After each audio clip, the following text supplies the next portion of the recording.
Well, hello, everyone. Thank you so much for joining me. Tonight, we are talking about the Sebastian Wayne Drake Rogers case out of Hendersonville, Tennessee. Sebastian vanished in February of 2024, and still yet today, we have no idea where he is. Recently, there's been a filing by Sebastian's father against DHS in the state, and one thing I noticed in those documents, something that is claimed and something the stepfather said that really breaks my heart. We're going to talk about it all and more on the other side of this. I've walked through storms in scars and grace, smile through pain with a painted face. They called me too loud, too much, too strong, but honey, that's the reason I belong. Every scar's a scripture, every tear's a hymn. I found my worth where the light grew dim. They tried to break me, but here's a twist. I turned my pain into a clenched fist. I'm an unbreakable woman, born of fire and pearl. I shine like grace in a reckless world. You can test my faith, you can shake my plan, but I'll rise again. Just watch me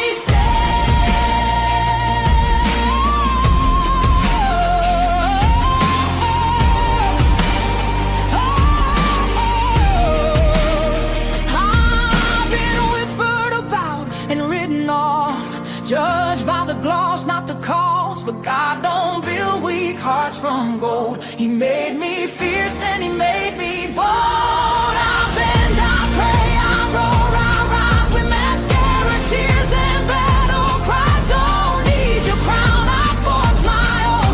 From ashes, honey, I build my throne. I'm an unbreakable soul, dressed in truth and pearl. The fire don't scare me, it lights my world. You can doubt my voice, but you'll hear my name. I'm holy and hood, and I'm done with shame. For everyone called too much, too loud, too real. You're not to anything. You're exactly what power looks like.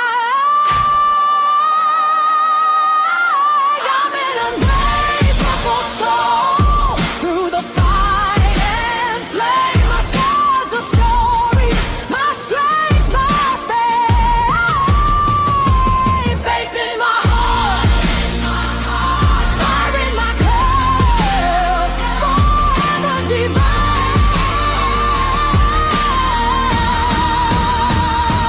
Clutch them pearls. Let's roll. Hold up, lights on, chat in the room, another late night, and another headline blooming. Coffee going cold, but the story got heat, and one little detail keep tapping my screen. Coming in clutch, when the timeline bends, we don't just scroll, we connect loose ends. Somebody said, nah, that's probably enough, but the chat said, Justin, we're coming in clutch. Run that back, don't rush that part. Something fell wrong from the very first start. Different day, same shaky excuse, and the math ain't mathin' when we check the proof. I'm not here to play detective for fame, I'm here when the story starts changing names. One clip, one call, one post too much, and the whole room knows we're coming in clutch. Coming in clutch, yeah, the facts stay loud. Truth don't hide when we bring the crowd. Screens lit up and the chat don't sleep. We dig real deep where the stories get steep. Pearls in the chat, lights in the back. Somebody better explain why the story went flat. You can dodge one question, maybe dodge two, but the internet clock what you said don't cue. Wait.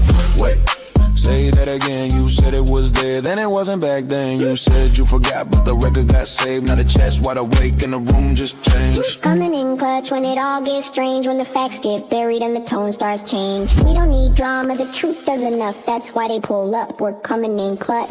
Late night crew, yeah, we built this thing. One live stream turned to a whole damn ring. Members in green minds holding it down. Whole chat moving like a small town crowd. No fake hype, no lazy spin, just one more clue when we're back back again. If it don't sit right, we don't let it slide. We put the detail right up on live. Coming in clutch, say it one more time. Whole room locked on the very next line. From the first red flag to the final touch, you know where to be, we're coming in clutch. When the screen fades out and the night gets still, somebody somewhere knows truth comes real. We'll be right here when the next facts drop. Coming in clutch and we don't just stop.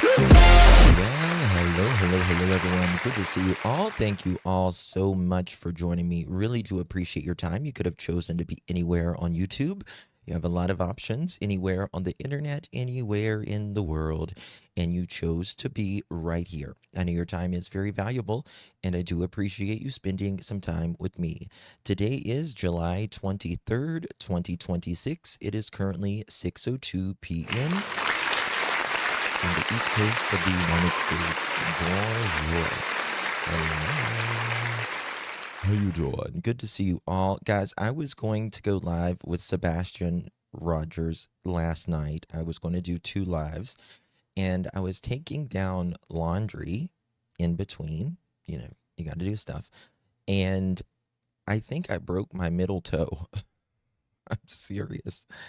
It hurts so bad. I was going down the steps, and I don't know how I did it, but I think I broke my middle toe.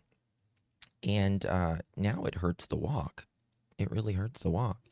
So I scheduled it for a little bit later to see if my toe would feel better, but it didn't. It's not. And yeah, so I just called it a night. So I apologize for taking that down, but we're here today. Nonetheless, the middle toe. Oh my Lanta. There's nothing really they can do for a toe. There's nothing really they can do. You know, it hurts when I walk now, like when I put weight on it and stuff. But anyways, we're here. I want to talk to you guys about the Sebastian Rogers case, because something very, to me, interesting and extremely sad about this case that we're going to talk about, that I noticed. And I just kind of put 2 and 2 together, and I was like, oh, that is really something. That's really something. And we're gonna get into all of that. Thank you so much, Night Shadow. Thank you for the Unk Alert. Appreciate you, baby. Thank you for that, Jewel. Really do appreciate you. And Susie, thank you so much for the clutch. Appreciate you, baby. Good to see you. Hello, Kiki. Miss Kelly Thompson. Good to see you, love. Susie. Miss Grace. Is Justin sounds low, or am I deaf? I don't know. My sound should not be low. Let's see. I mean, shouldn't be low. Should not be low. I'll see if I can raise it a little bit. See if that's better. If it's too much, let me know. Mowing but listening. Horsey, good to see you. Sounds good. Okay. I don't want to be too low. Don't want to be too high. Sounds good. I think it depends on your device too. How many watts is in your speaker. If it's your phone or your computer or your tablet, I think it depends with that as well. Okay, guys, do me a favor before we get started. If you would be so kind and please hit that thumbs up button, would greatly appreciate that. And if you would share this live stream out, hit that share button, copy that link, drop it in any of your favorite social media. And if you would consider hyping this video on YouTube. You get 3 hypes a week on YouTube. If you don't use it, you lose it. They're absolutely free, and you have to do it on your mobile device, your phone, or your tablet after the live stream. Laptop so I can see. Gotcha. Hey, Cindy. Good to see you. Miss Tina, Shari, everyone rolling on in here.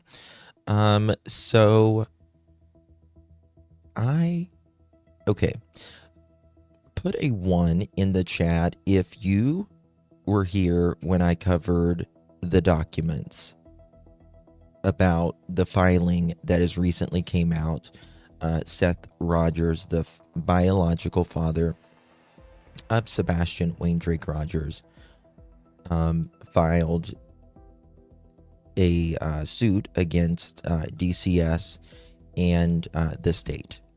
Put a 2 if you weren't here, if you don't know anything about the documents, just so I can gauge kind of where we're at, what I need to, talk about.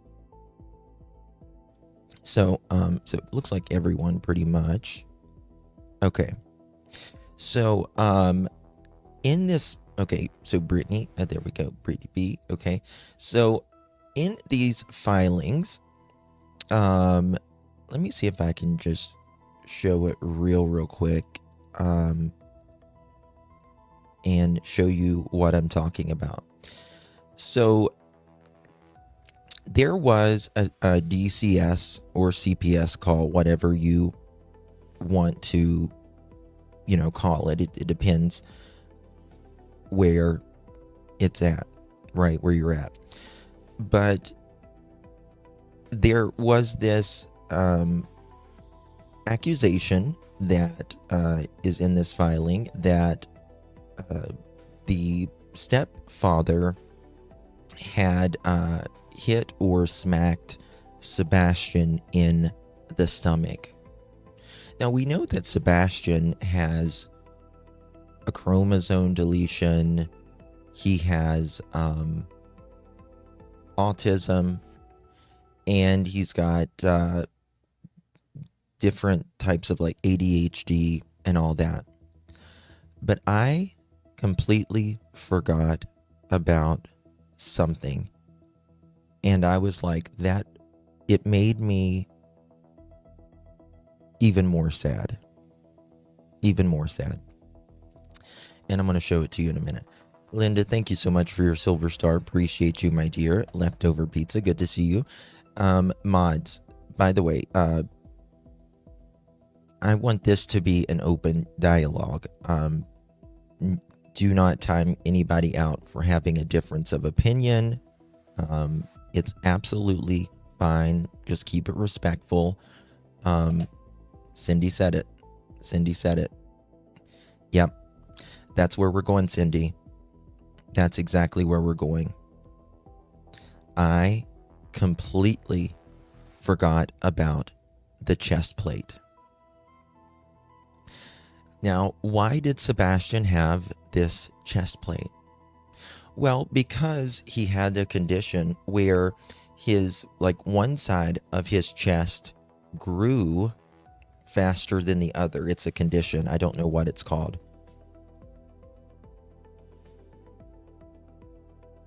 But I thought, oh my God, this poor child. Why would someone hit him, swat him in the stomach? Because that could really, really hurt him even more. Because it doesn't grow the same way. And I was listening to a recording the other night where Chris was talking about this. And he's talking about Sebastian's chest plate, right? And then on this, there was a recording where the stepfather was calling people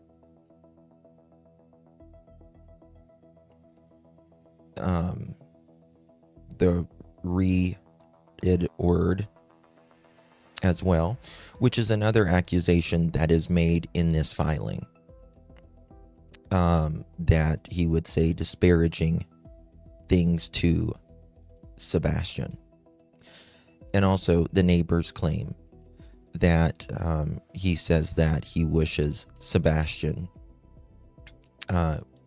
something to the effect of didn't care if he was, DEAD. So Proudfoot's own admission that he, quote, in quote, whacked a child with diagnosed autism and multiple disabilities in the belly constituted physical abuse. He required that Sebastian Wayne Drake Rogers, quote, wear a pull-up, end quote, and submit to shirt-lifting inspections constituted degrading and humiliating treatment of a disabled child who suffered from documented bathroom accidents as a consequence of SA. Okay. Thank you so much. Appreciate you. It's Maritime Girl. Thank you so much, love. Thank you for the eagle. It's very kind of you. Really appreciate you. Very, very much. Okay, so we're going to go over something right here. Try to find it here. Bear with me as I find it. Okay. Just bear with me, guys. I thought I had it pulled up, but let me see here. If I can find it here. Because oh my God, why? Let me see if it'll let me do it like this. Okay, okay, here it is. Okay. Here we go. Guys, hit that thumbs up button. I need to move myself over here, and I need to pop this up right here. Okay? We're going to listen to this. Sebastian has, it's not quite a cluster, but it's like 3 or 4 freckles on his neck. It'll be on the right side. So if you look at him, it's his right side of his neck. And they're not, like I said, they're kind of like in a line area. They almost look like beauty marks. That is very identifiable. He tends to walk on the balls of his feet. He does have what they call pigeon chest. So the cartilage in his chest bone is growing, but it's growing outward. Here we go. He has what Chris calls pigeon chest. I don't know what the exact terminology of that is, but it's cartilage in his chest that's growing, but it's growing outward. Musty Hutch. Now think about that a second. Any like slapping or punching or anything like that that's not good if you have a breastplate. So it kind of looks like one side of his chest kind of sticks up a little farther than the other side. That's why he had the breastplate on. The Naruto run. The other very identifiable. They're not, like I said, they're kind of, if you look at him, it's his right side of his neck.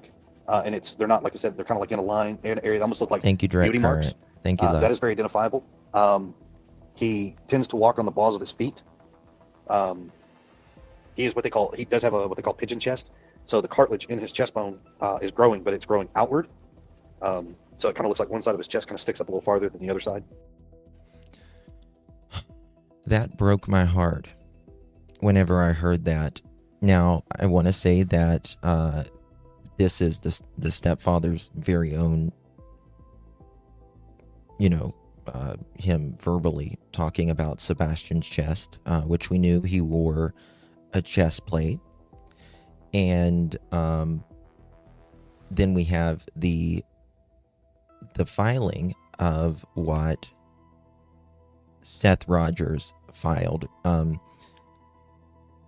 Now there is the DHS documents, which is quoted what Sebastian is talking about happened, what the DHS worker found or didn't find, and what Chris and Katie also found as well. So I think those are all important.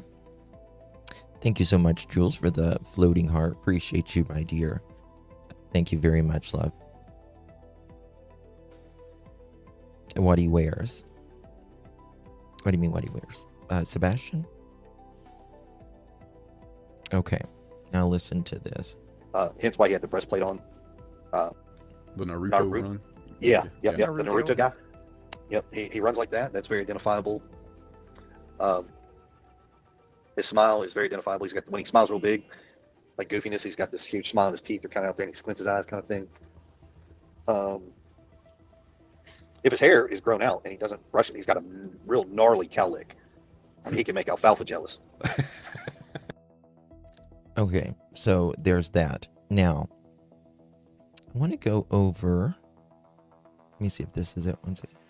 I want to go over something that. This is from our friend Queen Bee. Let me find it here. Mods, if y'all drop QB, let me see here. No, I got it. Never mind. I got it.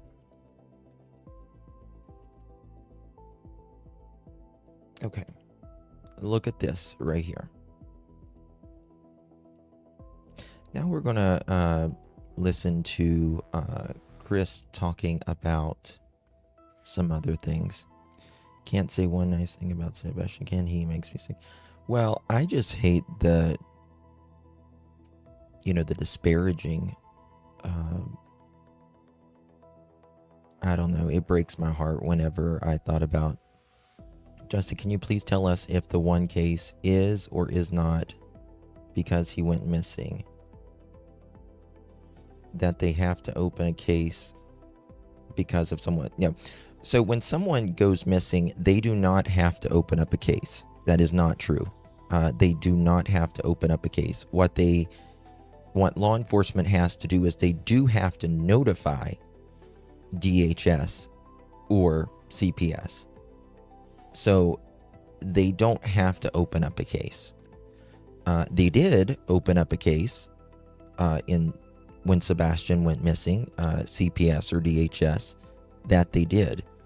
But they all law enforcement has to do is notify CPS. It's their whether CPS or DHS wants to open up a case is up to them. Because a young person's chest is still malleable, custom chest braces is a highly effective non-surgical option to reshape the chest wall. Yeah. The way Chris explained it was his cartilage was growing out, and that's why, like, he had one side of his chest was bigger than the other. And it just breaks my heart whenever he was allegedly being slapped or whatever you want to call it in the stomach, or simply not wearing a damn belt. I think that is the stupidest thing ever. Stupid. Because he forgot a belt. Hold on. I will say it like this. To Sebastian's phone, like the devices we had at our house, not that I'm aware of. I'm not going to say he hadn't. Right. But I'm not aware if he had, to be honest with you. Anything at Seth's house, I would know. That's what he called it, pigeon chest. Pigeon chest. Well, I don't know if anybody knows the direct medical term for it. That would have to be a question for him. I don't know that. Did he ever take his phone with him when he went to Seth's for the weekend? Okay, I want you guys to listen really carefully here, because the other day we were live and we were covering some of Nerdy Addict's reporting that because there's things that I know in this case, I knew his reporting was 100% accurate in my opinion. And we knew about this phone. Someone had a burner phone, and that there was a call that was not in Sebastian's contacts. And Chris told Nerdy Addict that he's not saying Sebastian had a burner phone, but somebody had a burner phone, right? So just listen to... Okay, we'll look this up. Let me see this. Oops. Here we go. And so I want you to listen to this.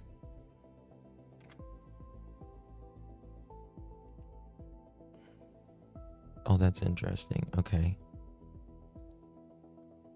So check this out. this is what, let me show you this.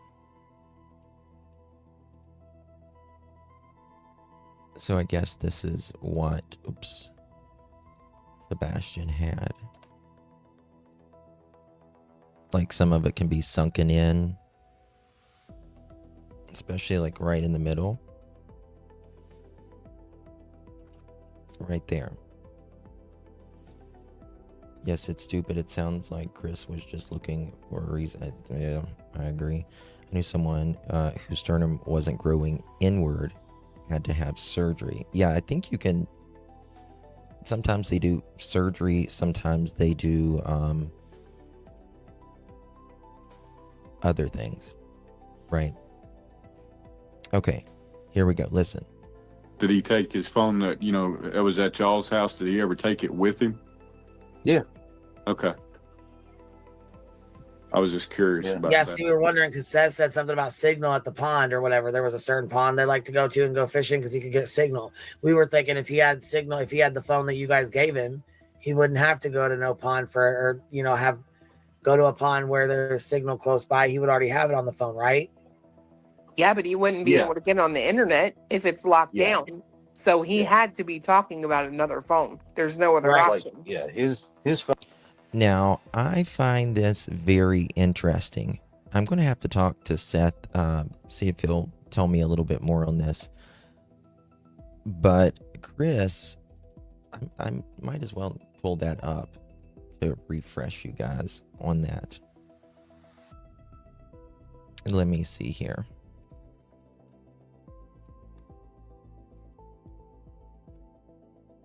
Let me see here, Sebastian. Let me try this. I think it's under this. Okay.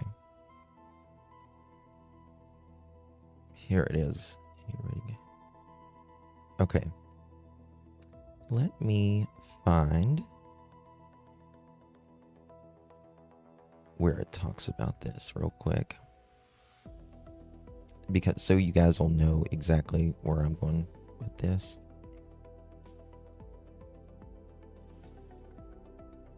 Okay, next question. Hold on. Switch.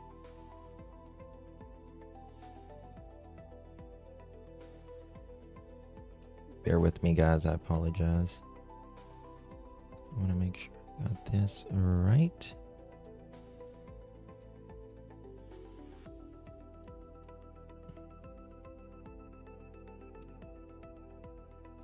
More. Ask question. Okay. Where do they talk about the phone?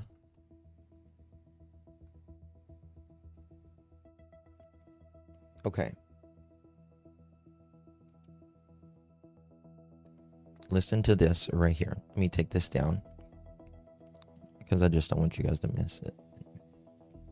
Sure or not, like, because that's a couple of things. We've all thought about it. I don't know how, but it feels like it is important. The details. I think that anyone in here knows me. I don't mislead people purposely to the tweet. I think as I understand it, and Irina can correct me if I'm wrong, but he asked me to remove it, and I did because it sounded like it may have gotten confused. Sebastian had a couple, he had numbers pre-programmed on his phone, and when police started searching, there was an unknown number. Sebastian's phone was locked down, right? Justin, do you? They were asked for a comment, and they declined the comment. So Sebastian had phone numbers stored in his phone. His phone was highly locked down, couldn't call anyone outside of his contacts.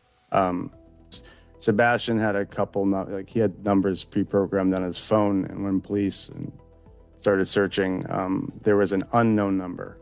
Unknown. It was eventually found that it was Seth's grandma, I believe. Is that accurate, Irina? I'll wait for Irina to answer, but they ID'd the number as his grandmother. He did mention that the triangulation went to Clarksville, Tennessee. And nope. Again, mother. So Mother of whom? Mother, whose mother? Whose mother? Actually, I'm going to go back to his text just to make sure I have accuracy. I'll let you take the mic for a second. I'm going to go. Okay, let me listen to this. Hitting on my notes. So see number that I can't find that either. This is coming from Sebastian's phone had a number that. This is coming from Chris. I can't find that either. Coming from Chris. Sebastian's phone had a number that wasn't identified in his phone. We found out the number belonged to his grandmother. Okay, Sebastian had a phone not identified in his phone. The phone number belonged to the grandmother. Well, he can't call anybody outside of his contact list. No, I haven't been live that long. He can't call anybody outside of his contact list. But Sebastian had this phone number in his phone. Okay, now listen. Then he's going to talk about a burner phone because it's very important, because I'm going to show you something next. Listen very carefully. The burn cell phone that I told you about was a phone that called one of the 3 parents. It called Seth's phone. The burner phone called one of 3 parents. It called Seth's phone. It doesn't need to sound like Sebastian had a burner phone either, because there is no proof Sebastian had one. That was his response when I... Okay.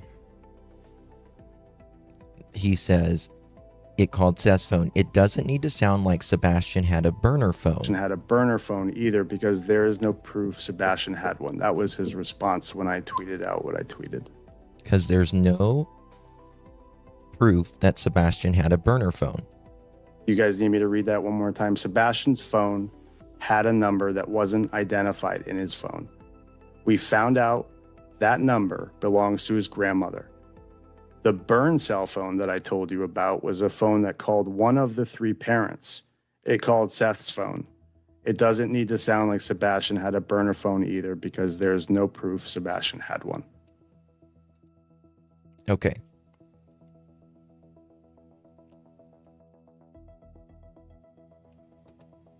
So interesting to me for, I don't know if we lost Lady Justice or Brianna. No, I'm here. Okay. The part that is interesting, and I don't want to talk too much about behavioral health issues. Okay. So that is what Chris told him, Nerdy Addict, about 9 months ago. And he told this. Thank you so much for the clutch gift. Thank you, baby. Appreciate you very, very, very much. Who did that? Honey Bay. Honey Bay sent a clutch. How you doing, baby? Good to see you. Okay, now listen to this. On a panel, he sent. This was on QB's. Upon for, or, you know, if you want. That ever happened, Chris? Did he? I like to hate dudes. They feel better on nothing. Sure. Wait, this will might last not be through an the one. apocalypse. It'll be cockroaches and Crocs. Right. Hold on. Chris, they want to know if you and Katie wear Crocs. Not that one. Let me find it.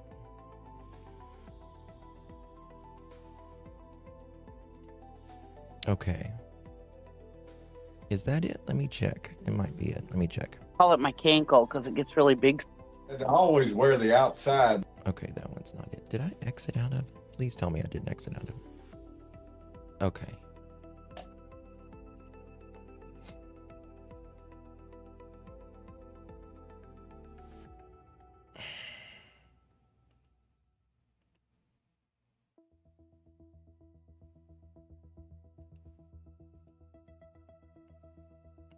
Where the fuck did I put it? Did I exit out of it? I'm gonna slap myself if I exited out of it. Oh my god. Okay, I'm gonna play this. Edges of mine out because for some reason You guys had I think she's talking about because you said you had parental controls on Sebastian's phone. Okay, here it is. Here it is. Here it is. Okay.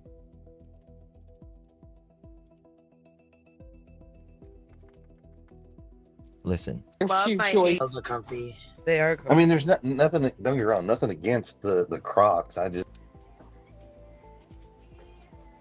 People are saying, I knew Kelly's Chris saying was hi. a. Hey, Hold on, dude. Kelly's saying, hi, Chris. My 15-year-old who is autistic and graduating is brilliant and has somehow hacked every parental control I can buy. It blows my mind and it's very scary.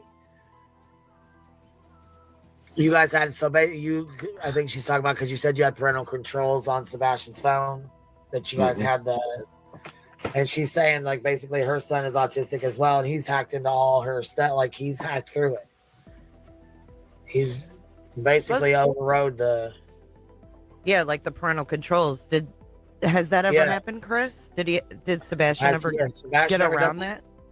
No, not well. Hold on. I will say it like this: to Sebastian's phone, like the devices we had at our house, not that I'm aware of. I'm not. So Sebastian, not that he is aware of, that got past the parental controls, right?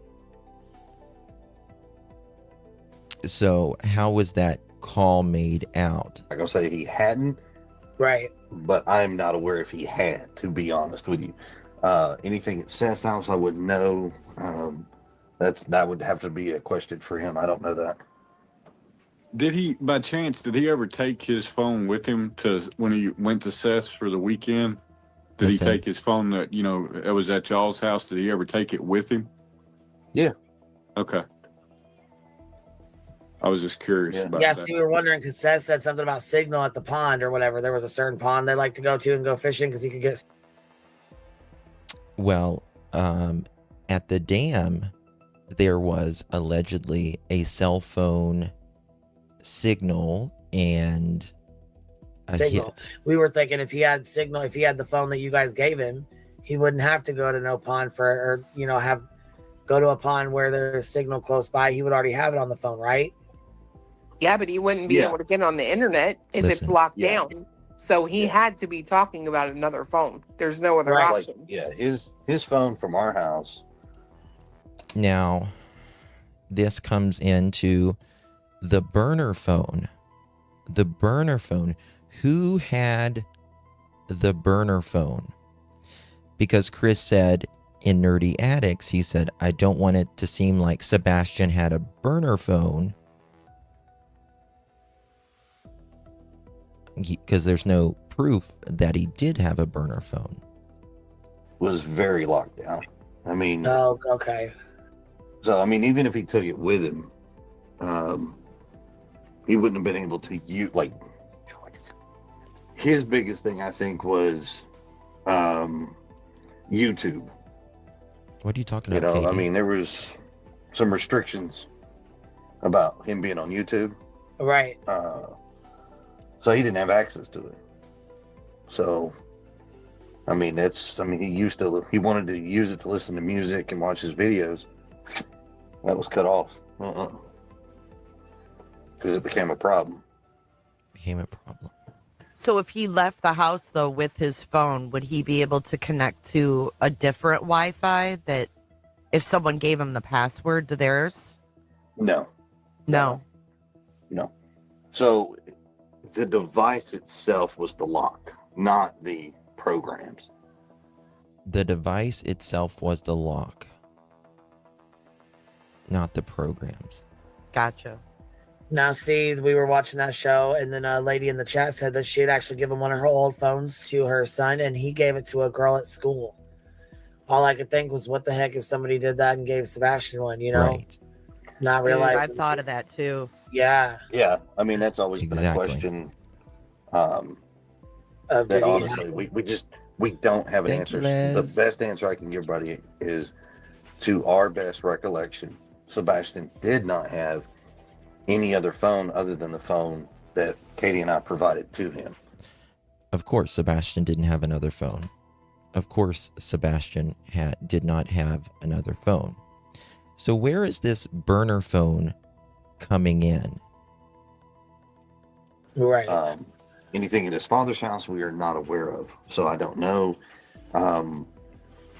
As far as I know, there was no other devices in the house either.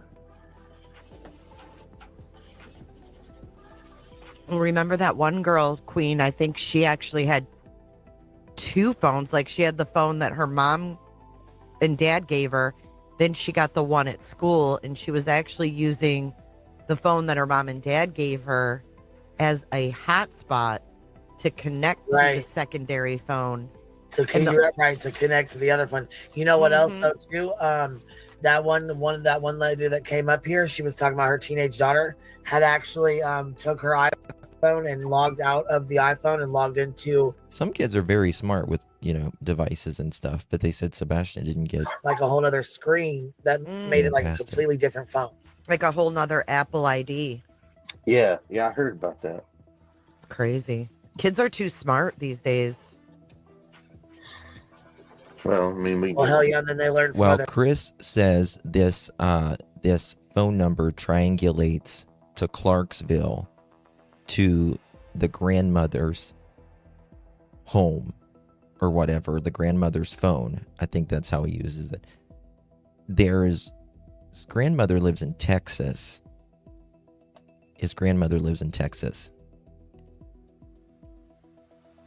Their kids, and then other apps and other games and shit like that, like Roblox and Minecrafts and Becky said, Mr. Proudfoot, can I ask if Ellie is continuing to get leads daily? I'm from Oklahoma and praying for you, Sebastian's safe return.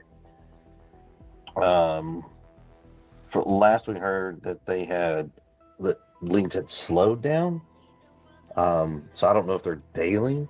But there's, unless it's of actual importance or something, like if it's something they're actually concerned with or wanting some information on, there's certain leads that if they do get them, we don't know about them. So to give you an idea, like photos of sightings that people said, oh, this looks like Sebastian, submitted photos. They do forward those photos out. Yes, we look at them, yay or nay, and then we submit, just give them the answer back. I don't know what you're talking about. I have no idea what you're talking about. Chat.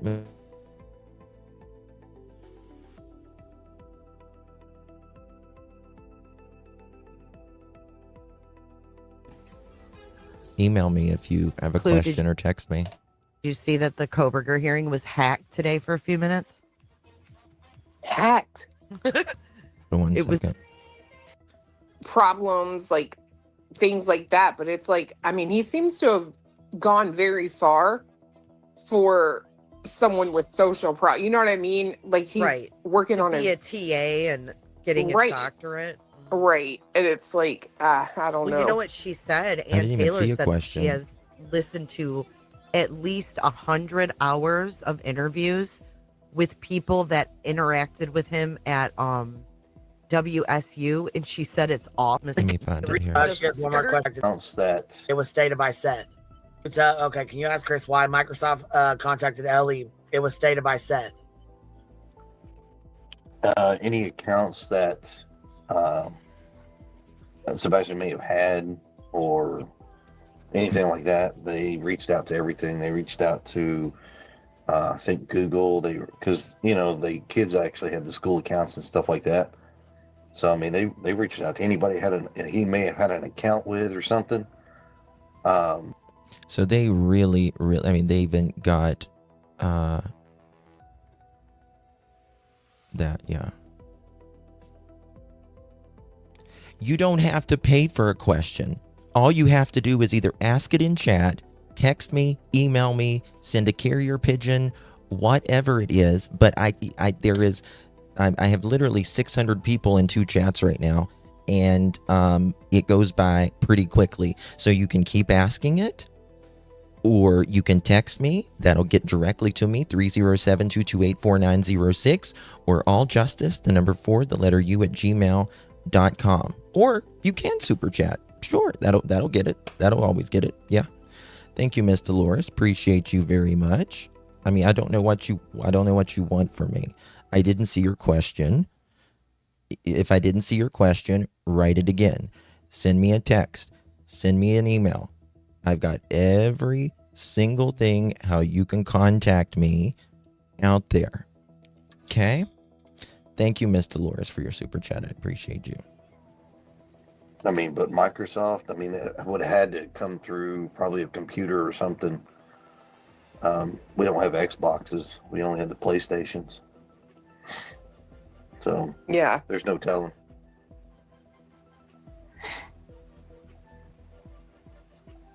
Well, and then Ann was Carrier just talking pigeon. about, we were just talking about this. She said, what happened with the school janitor that was arrested Oh yeah. on the phone? Did they know Up if he in ever... Portland, 30 25, minutes. 30 miles.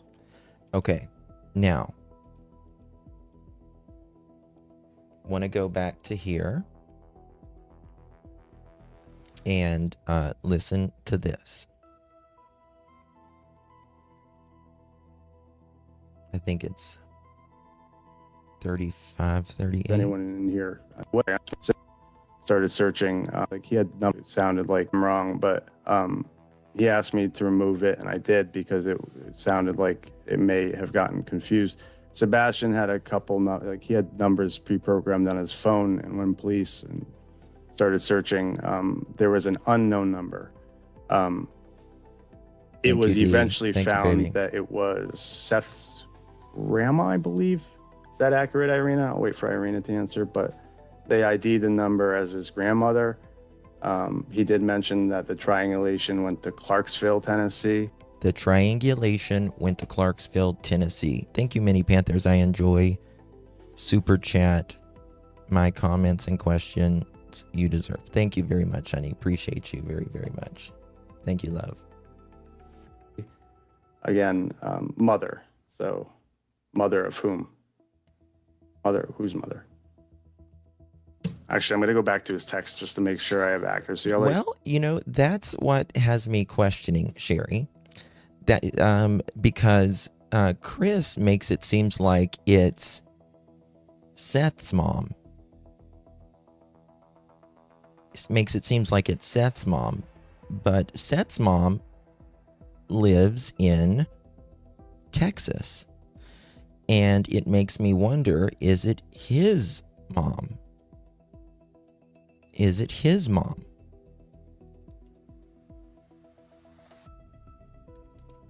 Sounds like he had one of those kids' phones where you program in a few numbers and you can't access anything. Well, I think he had just like a normal phone, but they did have it locked down so much. Thank you, Sue. Appreciate you, my dear. Hey, Lake. Good to see you, honey. She doesn't live in Clarksville. She doesn't. Sebastian's phone was supposedly on the kitchen counter. I don't think it was Katie's mom either. She lives in Virginia. I don't think Katie has much contact with her.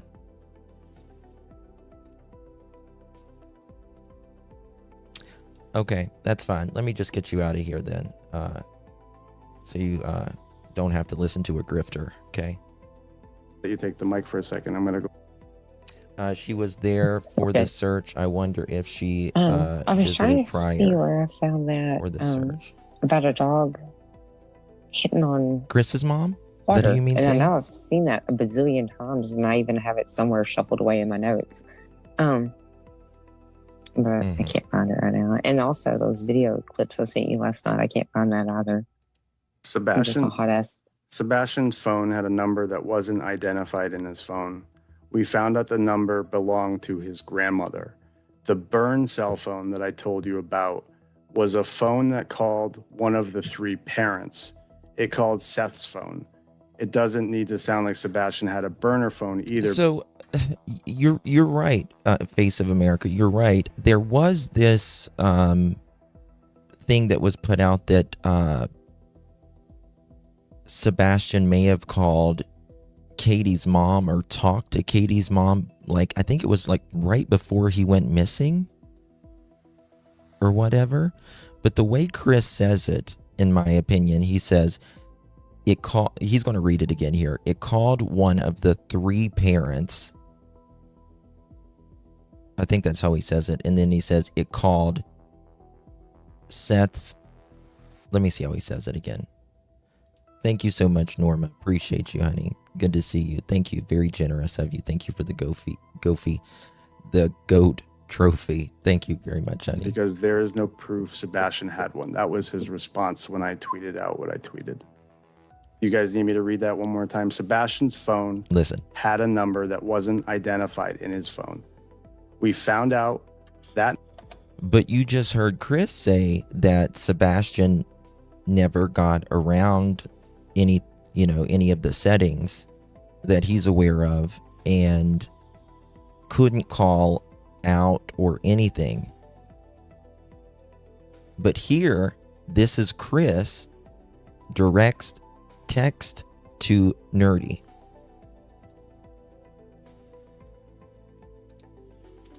Out what I tweeted. You guys need me to read that one more time? Sebastian's phone had a number that wasn't identified in his phone.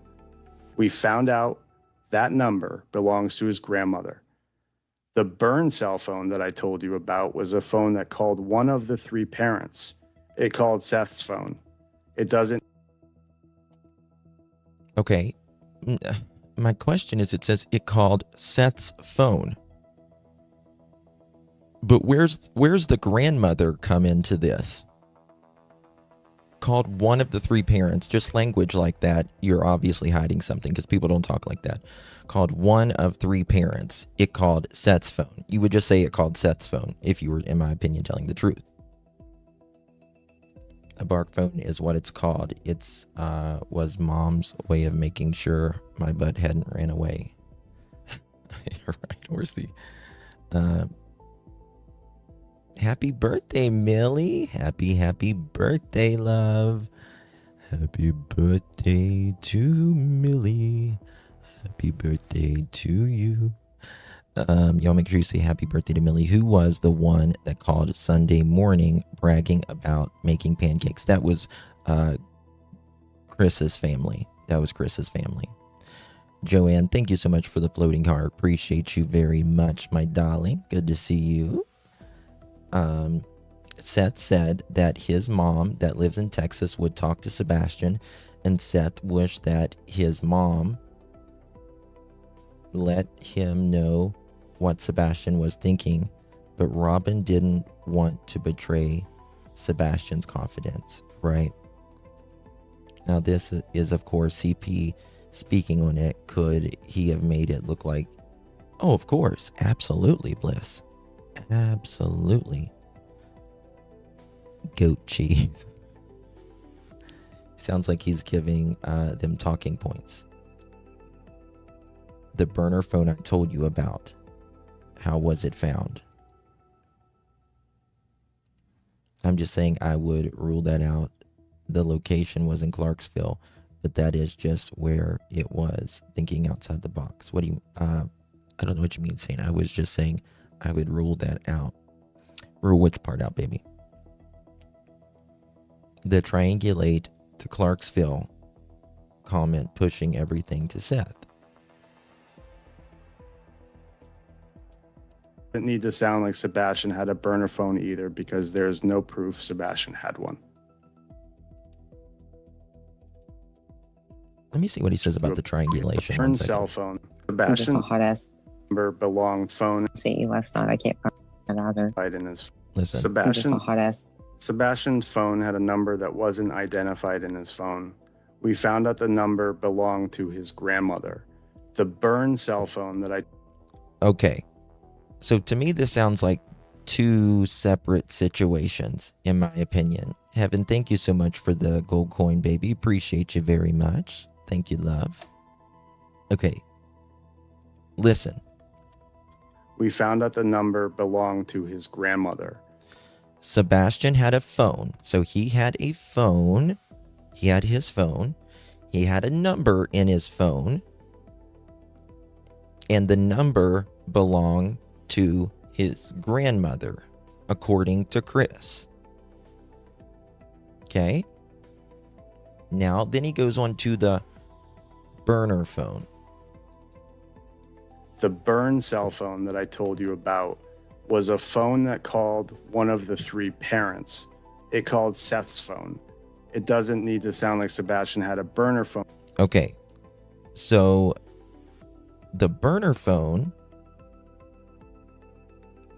called one of 3 parents' phones. It called Seth's phone rather.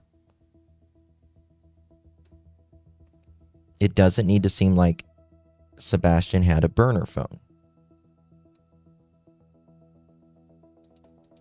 Either, because there is no proof Sebastian had one. That was his response when I tweeted out what I tweeted. You guys need me to read that one more time? Sebastian's phone had a number that wasn't identified in his phone. We found out that number belongs to his grandmother. The burn cell phone that I told you about was a phone that called one of the 3 parents. It called Seth's phone. It doesn't need to sound like Sebastian had a burner phone either, because there's no proof Sebastian had one.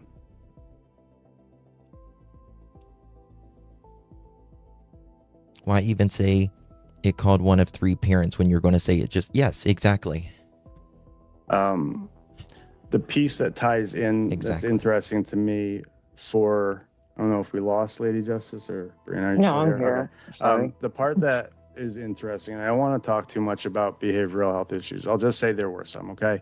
And one of the behavioral health issues led to Chris Proudfoot having to go to Sebastian's school. I think Chris said the last time he saw Sebastian was on the 2nd. Okay. And then listen to what Chris says here. And then we're going to move on. Different phone. Like a whole nother. Had actually, that one lady that came up here, she was talking about her teenage daughter, had actually took her iPhone and logged out of the iPhone and logged into like a whole other screen that made about that a different phone. Listen like a whole nother Apple ID. Listen to what Chris says here. Yeah, I heard about that. It's crazy. Kids are too smart these days. Well, I mean, well, hell yeah, and then they learn from other kids and then other apps and other games and shit like that, you know, like Roblox and Minecrafts and right. Becky said, Mr. Prophet, can I ask if Ellie is continuing to get leads daily? I'm from Oklahoma and praying for you, Sebastian, safe Wait, return. it might be back here once. All I could think was, what the heck if somebody did that? We don't have an answers. All I could think was, what the heck if somebody... Yeah, I mean, that's always been a question. That honestly, we don't have an answer. The best answer I can give everybody. What about signal at the pond? Access for the weekend. Okay, did he take his phone that, you know, it was at y'all's house? Did he ever take it with him? Yeah. Okay. I was just curious about that. Yeah, see, we were wondering because Seth said something about signal at the pond or whatever. There was a certain pond they like to go to and go fishing because he could get signal. We were thinking if he had signal, if he had the phone that you guys gave him, he wouldn't have to go to no pond or you know, go to a pond where there's signal close by. He would already have it on the phone, right?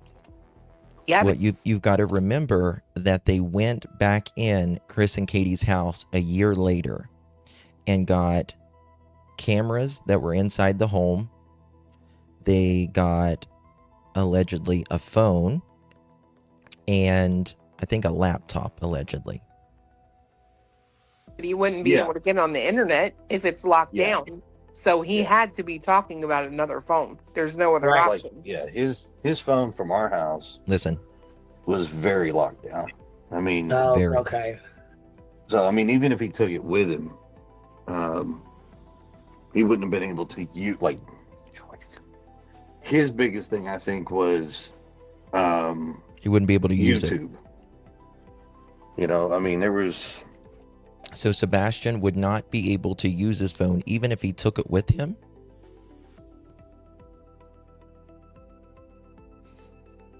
I mean, he could call the contacts in his phone, right? Some restrictions about him being on YouTube. Right. So he didn't have access to it.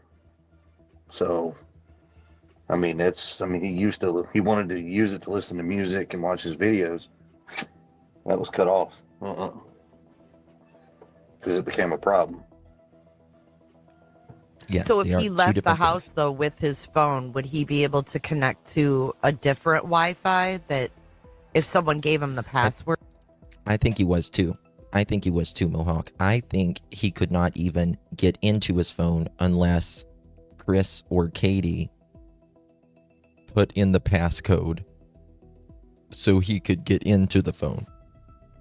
I don't think he could just call anybody whenever he wanted. I think there was, because Chris says up here, it's not the apps, it's just getting into the phone. Heard to theirs? Listen. No. No. So the device itself was the lock, not the program. See, the device itself was the lock, right? Not the programs. Gotcha. Now, see, we were watching that show, and then a lady in the chat said that she had actually given one of her old phones to her son, and he gave it to a girl at school. All I could think was, what the heck if somebody did that and gave Sebastian one, you know? Not realizing. I've thought of that too. Yeah. Yeah, I mean, that's always been a question that honestly we don't have an answer. The best answer I can give everybody is, to our best recollection, Sebastian did not have any other phone other than the phone that Katie and I provided to him. Right. Anything in his father's house we are not aware of, so I don't know. As far as I know, there was no other devices in the house either. I think Sebastian was kind of fragile. I don't think, I can't promise you on that, Kelsey, but I don't think he even had his own passcode to get into the phone to do anything unless Katie or them punched it in.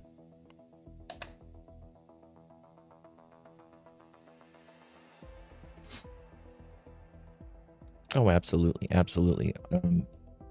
Usually they have like a, you're right saying, they usually have like a specialty, you know, that a niche that they're really, really intelligent in.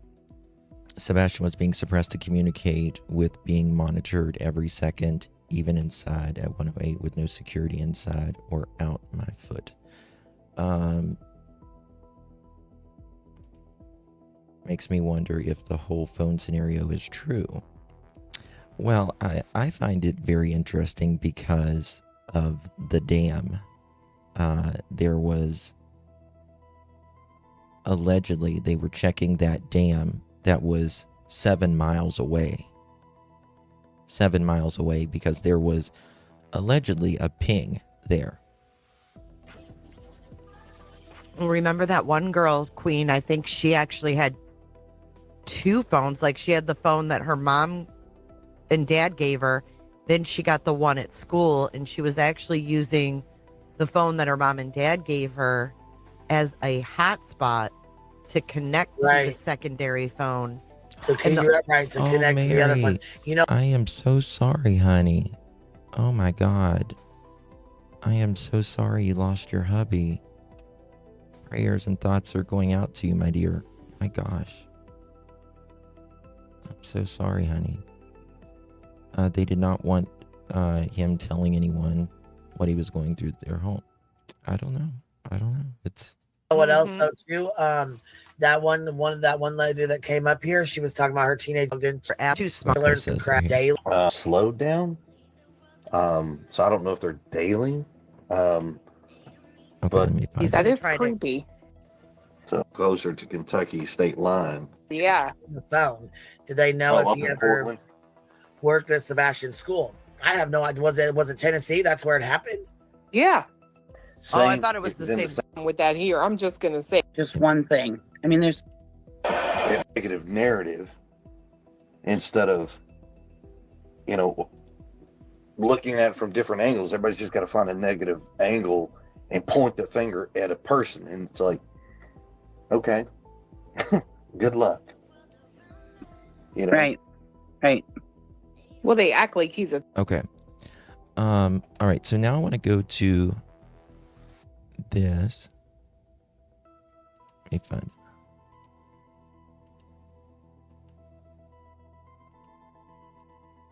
Give me a second.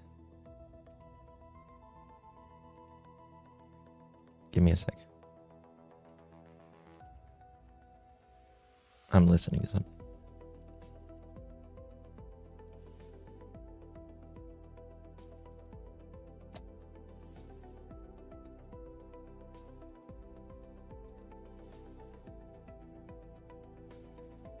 message. Hell, I eat my. Let me find it. I have a question that I want to. Chris, the 19 out, the 7 plus 2, and and your 5 trips, the pullouts, just put it all in the middle. And there had to be. See, I'm trying to understand the 27 hours. Like, you said 19 hours. I don't know. I don't know. This is The person she's talking about. For my trailer. Right. Yeah, and you have wanted me to do something so they could sue me for my trailer. Right. Yeah, and you have no way to pull it. So sure. Yeah. I actually clipped that video. You actually thought that through. Good job. Okay, I apologize. It was 17 hours, not 27 hours. 17. I need some understanding of where the 17 comes from. Well, it came from Chris. It came from Chris. However, when he talked about going back down there, now remember it hadn't been 36 hours that he had been home, and he just had to go back and get his camper. And it took me a lot of work to find out, because whenever he told on a panel, he said, we went down there, we weren't down there, I don't know, maybe 17, 19 hours. And when I say we, I mean Katie didn't go with me. But then he kept saying we. And I knew he wasn't by himself. Knew it. And one thing I did find out is that he was 100% not alone that evening when he went down there. 100% not alone. That is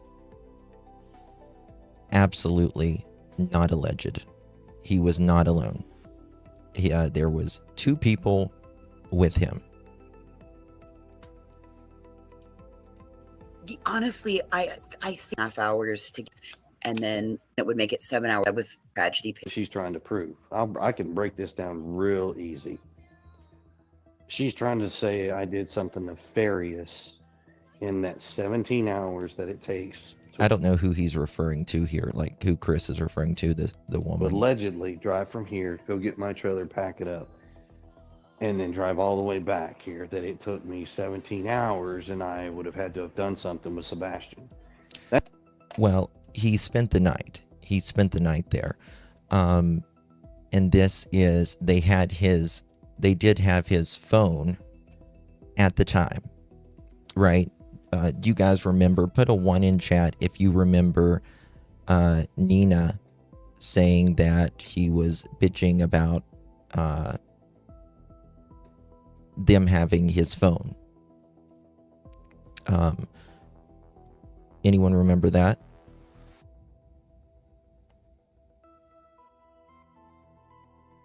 Okay. Just wanted to make sure we was on the same page. Okay. So this is my question. If they have his phone at that time,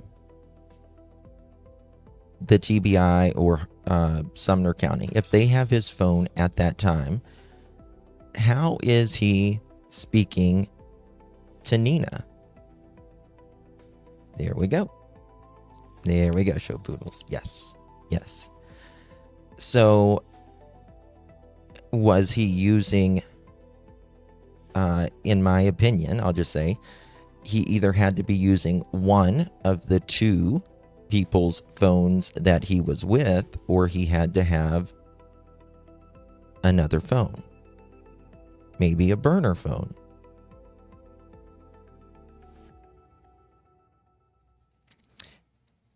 He had just got his phone back. I don't think he did, Mohawk. Because Nina was talking. Maybe he did just get his phone back. I don't know. I need to find. But he was bitching about it. Nina said he was bitching about the phone. Maybe he had his phone back. We'll have to look more into that. But either way, it's very interesting. That's what she's alluding to. And she's actually 1,000,000% incorrect. Well, I mean, we know that. You know that I find out what everybody's trying to assume about my trailer. I find extremely hysterical. Okay. He finds it extremely hysterical. Okay. Now, give me a second while I find this. Okay, and this is coming from QB as well.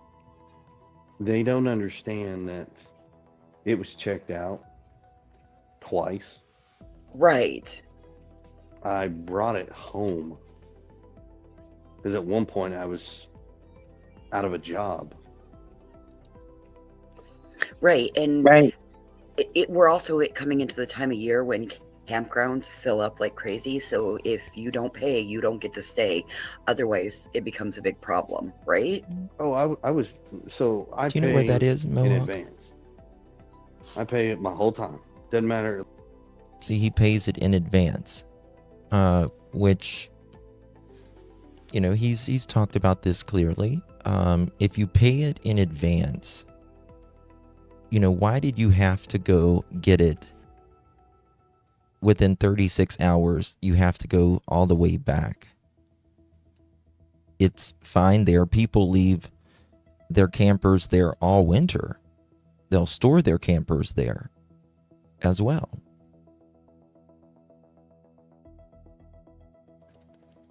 As controlling as he is, and how he has to be updated on Sebastian eating, there's no way he went without a phone. He had one for work, ? Knowing CP, he used his work number, but Nina, will his phone number come up? He said he was out of a job. Like if they say, hey, I'm gonna be here. Listen. Let's say I'm gonna be at this job for 3 months. 3 months. Okay. I'll ask them, do they want me to do it monthly, or do they just want me to pay all 3 months up front? Okay, well, I mean, I'm sure your rent for this wasn't ending,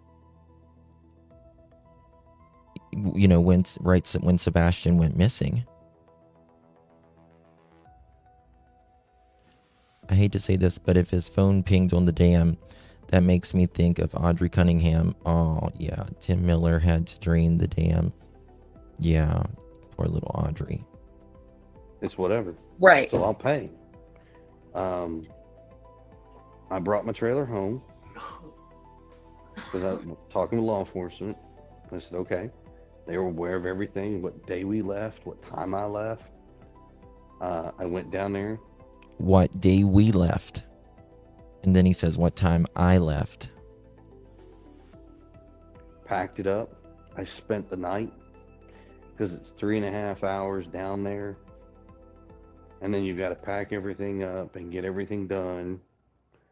And I'm sorry, but I'm not going to pack my trailer up. Drive down there, pack it up, and then try to race back home like that. Yeah. That would be, 7 hours of driving, and maybe maximum of 2 hours putting your camper, back together. So that would be like a work day. That's right. Irresponsible first and foremost. If you have a CDL, you know damn good and well that it takes one speeding ticket, you can lose your CDL. It takes one wreck, you can lose your CDL. Absolutely. You can't, on top of that, just finding out that your child is missing, you're already a danger on the highway. But I mean, it's, I know what she's alluding to. Can I see what she's thinking? I sure can. Sure. But the other aspect of this, of what she doesn't understand, or these people don't understand, let me put it that way, because I'm sure there might be more than one, is that what they forget is every aspect of what we've done includes law enforcement, period. Doesn't matter. Like when we fly out of town to go pick up my daughter, they will know when and when we come back. Right. It was about the time, Susan. Yep. Chris, can you repeat one thing for me for the people in the back, please? Sure. Your trailer Bueller. was your trailer was searched. Yes, Yes. Repeat that, please, so that everybody hears that one more time. it was searched. Okay. It was searched. Okay. Chris, And what's your trailer? there has not been one thing that we have kept from any form of law enforcement at all. They have had access to every single thing that they wanted. A bullshit? I know. I used to laugh when when Katie first went back into that law. Hear themselves. And they think everybody. This is the problem. I wouldn't say it's lack of common sense. I would say it's more along the lines of So many people be able to store and Like a sticker, no? water moccasin. Latest. Watching Tennessee. tube snake cobras. Look out. North Carolina or had one Hold little. on. It could. Well, I'm not saying that Pat can, never injecting any from a poisonous snake. Oh my God. It was The, only one. box. That thing. Long hair. Search. And stuff, right? That's where Sebastian, where I had it wrap around him, and he was just clutching onto him so hard, Jesus. Squeezed him so hard he was smiling. Didn't you see it? Yeah, I did. God, people are stupid. This place. What are you saying about me? Oh, they come up with the live and red. Yeah, yeah. What the hell? Because you brought real simple. Some haterade juice. I was always taking my kids trick or treating, and I could no trick or my I'm just saying. my daughter's. We live now. Now, like I said, it's so dark in the subdivision, it doesn't matter. I think last year we had one trick-or-treater. One? Find it. Oh. Oh, yeah. Where we used to live, in Cambridge Farms up in Gallatin, if you don't buy probably 20 pounds of candy, you're going to be out fast. Because I swear, I'm pretty sure everybody just makes this deal. Let's all go to Cambridge Farms and let's just trick or treat. I think we Thousands and we thousands went of there children. one year. I swear we went there one year. Well, every year. Grace said, "Have you guys been back home yet?" What was that? Grace said, "Have you guys been back home?" You don't have to answer if you don't want to. He's just asking. It's a holiday. I'll let it. He'll know what that means. Sure. There's something I was reading on the phone, and not You're telling me everything that's tragic in your life, the negative, or Grandpa did this and Grandpa. People We out enjoyed here- having kids. People out here stay miserable standing. on it. You can't live. There you go. On this aspect of this, but there's a saying, a Native American saying, that they say that when you were born, you cried and the world rejoiced. But when you die, the world cries and you rejoice. Hmm. That's beautiful. I was that you're not supposed to. I mean, hello. You have to get up and move on. Think what is in people's lives. I mean, I ain't gonna lie, but I mean, if something tragic happens in people's lives, you should take the time to mourn. Thank you, Holly. Think, whatever, but at the same time, Thank you, baby. Thank you, You Joanne. have to get up and move on. Right. And I'm Greg. sure you have. I'm sure every day you're dealing with this emotionally. So if you can laugh a little bit, you have to. I don't have time to be emotional. Hey. Daughter, I have bills, I have a house, I have things that have to be done, and I have a family. So I don't have the time to be an emotional person. My job is to be the rock. That's it. Right. And Spoken I like guess a lot of true I people- thought that gentleman. was the Bible too. Well, I I think a lot didn't of think it people was have forgotten. Native American. Okay. All right. So there's that. Now, let me go to this. We're going to go to nerdy. And I got to find the timestamp. Yeah, well, it says 230. Well, and have a peaceful day. The dog thing is interesting. I'm going to stop on the aerial footage so we can see it from the air. And here's how it was described to me. Search dogs. Listen. So first, dogs were used to pick up the scent of Sebastian, meaning we all know that they'll give him clothes, socks, right, to pick up the scent. The scent, he said, led across the street to the neighbor's house.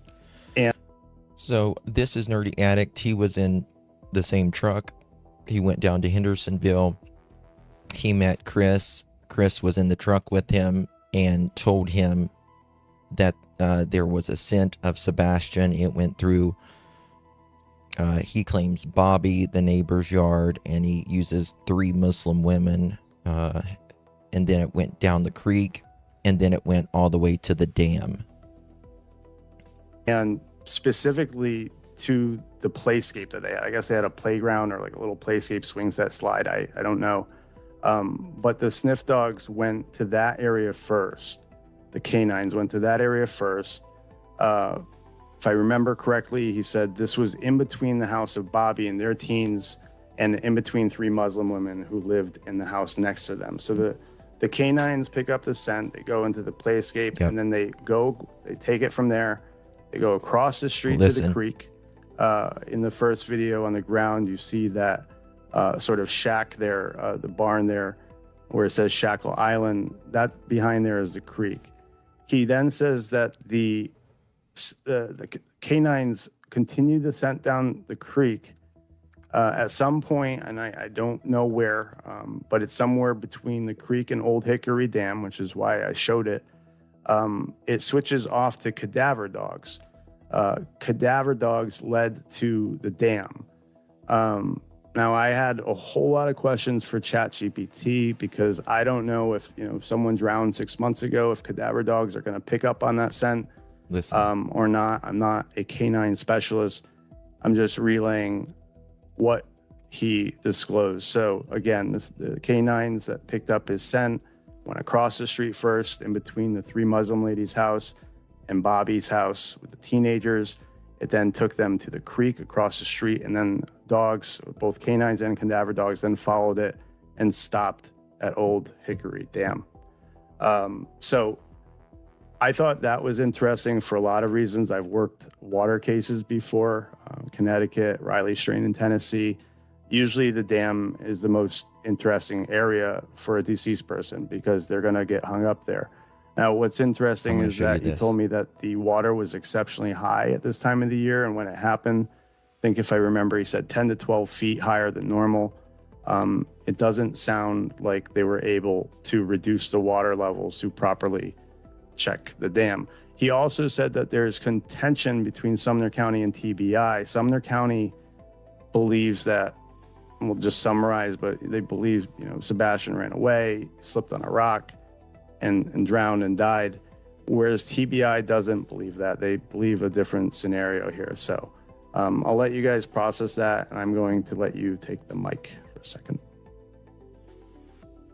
Wow, that's crazy. I've thought about that as well, which it's always been a running theory, and it always will be until, I always have thought Sebastian is alive, and I do think he is coming home. But, you have to think about the alternative. And all right, listen to this. Slipping on a rock, and dog hit on that retention pond first. Didn't he supposedly dive straight into that retention pond or whatever it was? That's not what that's not the way Chris explained it. And again, take it for a grain of salt, but I don't know where that information, it's the first time I'm hearing it. So Chris tells Nerdy that, there's nothing about a dog diving into the retention pond, that there is just it goes through the creek and then goes 7 miles to the dam. And I do have people were telling me to check the retention pond, but a retention pond, searching that versus a lake are two different animals, two different beasts. Definitely. So, and someone's asking in the chat, am I sure? Yeah, there was a massive search on the ground. I don't know if people realize how massive the search was, and I know how far away the car chips and, could be wrong, 8 hours. People don't know what occurs during this process. Police will tie one individual. Don't know how, but it all ends. I mean, I don't really know. You've given me a lot more to think about for sure or not. Because that's a couple of things I didn't know that really are important. They are important. I don't know how, we've all thought about it. I don't know how, but it feels like it is important, the details. I think the search warrant for me, why, right? Because if they, in fact, did hand over every piece of, basically the way Chris presented it was they all handed over their phones willingly, all three, right? Katie, Chris, and Seth. He said that his phone took the least amount of time, meaning Chris's, to image. So if people don't know what occurs during this process, police will tie a device into the phone and take a backup of it, right? They don't have to take the physical phone. I think Chris said something like 7 hours. I could be wrong, 8 hours. Katie's took 10 maybe. It was in the middle, and then Seth's phone took the longest. Now, I don't believe that could be for various reasons. It could be because Seth had a different type of phone, right? iPhone versus Android. It could mean that Seth just had that much more data on his phone. And that imaging process took longer. Yeah. So I don't know if it's necessarily meaningful. But yeah, they willingly handed over everything, even car chips and, Okay. Now, car chips. Car chips. Don't forget about Chris's truck pinging. Don't talk about my truck. Remember that? He described a moment when the FBI team identified with their Wi-Fi sniffer that there was something, broadcasting nearby on the network, and it turns out there's a device in his truck or RV that was broadcasting. And now, Chris says that there is, he says that there was this something broadcasting in his truck. And apparently they asked about it. Now, again, they're not going to ask you about your truck 8-10 hours later after the child had vanished and you were out of town. Putting out a Wi-Fi signal. It sounds like they really put the effort in to willingly give police what they wanted, but that raises the question. That raises the question of why did police then feel the need to obtain a search warrant from a judge, right? And then to execute it, and then to take devices that were not even present or in that home when Sebastian vanished. Those three cameras were added after. That part blew my mind. And that's not just easy to do. Not just a judge is not just going to sign off on a warrant like that for no reason. He's going to have a good probable cause, especially the statute that they have. And don't come at me. They've written in the military because they do have a statute. They're well respected. It just is what it is. It's certainly interesting. And with the same at the same time, my mind, people can use that as they wish, right? That's interesting, but it's been a long time since February 2025, right? He said it was about a year after, and we still don't have any arrests. Here we are, and okay, now here we go on Twitter. Fast forward, and this is the most significant piece of information, and I'm gonna disclose it, and I'm going to put it out on Twitter now. You can. Roughly 1 year you're right. after Sebastian Rogers went missing, baby. Appreciate law it. enforcement descended on his residence and executed a search warrant. They seized multiple electronic devices, and this is the interesting part to me.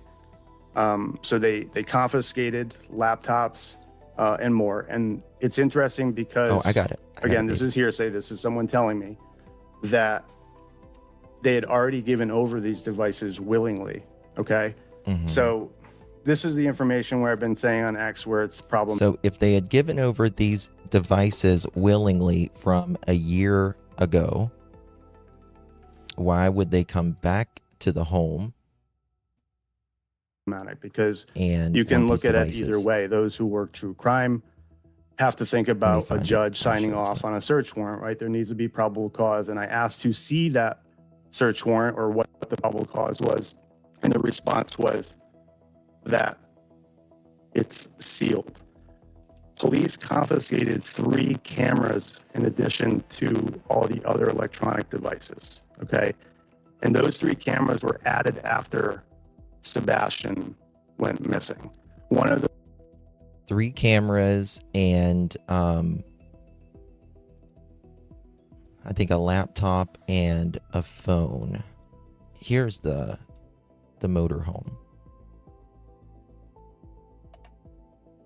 That's the motorhome. Right there.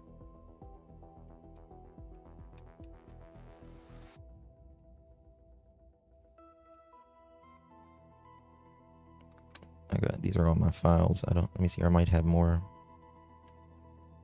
photos. Let me check here.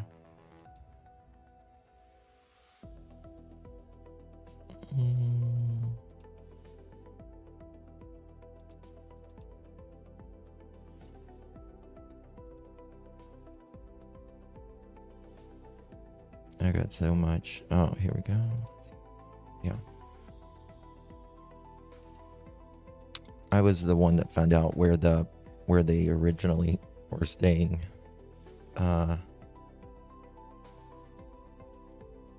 This is about 3.5 hours away. About 3.5 hours away. It's in I forget where it is exactly. But I should have more photos. Oh, that was that. There's been so much to this case.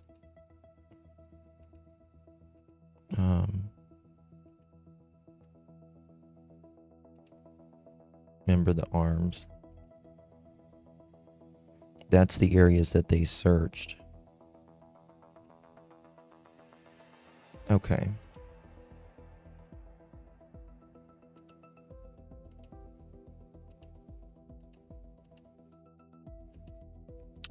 April 27, 2024, Chris says parents went to Alaska for work. They were at Alaska for 2 weeks. Seth wanted a job in law enforcement. Chris states that was Seth's dream job and came up, and Chris states that a job came up and he called Seth and said, I think you should apply for this. Let me find it.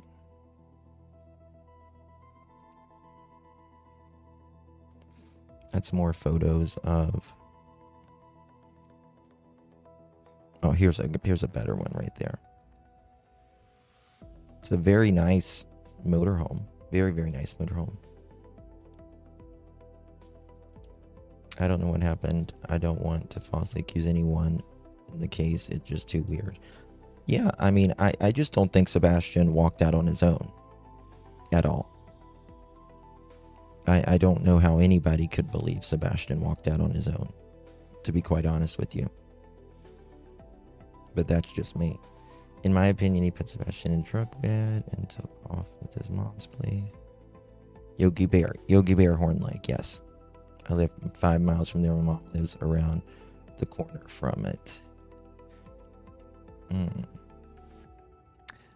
So let me show you this right here. So this is the dam. This is Old Hickory Lake. Or dam. Old Hickory Dam. Right here. And this is the area that they were searching on. They were allegedly on top of the dam. Right here. And there was supposedly some pings in this area. Now, how far is this from Sebastian's house? Well, it's about 7 miles. 7 miles. Here's, Sebastian's house. Here's the main road. This is where they were. There was a retention pond right here that a dog had allegedly got, a hit potentially in the very, very, very beginning. And then over here, there's a cemetery and a church. And then this is Sebastian's school right here. Right. One thing I personally believe, if Sebastian was taken out of here, they did not go this direction. There's cameras right here. I think they probably went down this way. I've driven this road as well, and I think they probably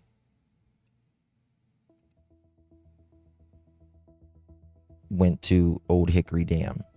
Right, here's Beach Creek High School. Let's do a straight line and let's see how far that is.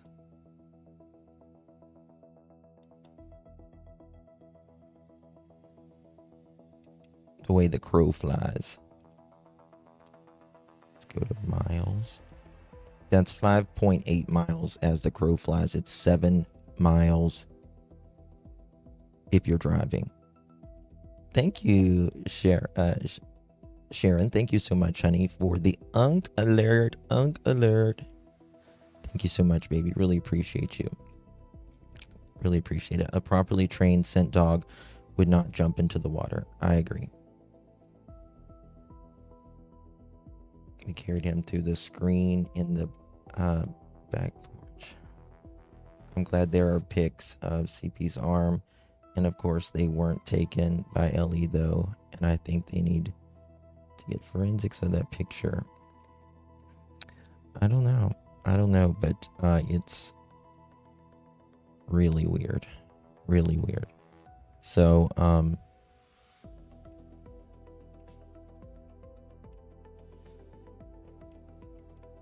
we go.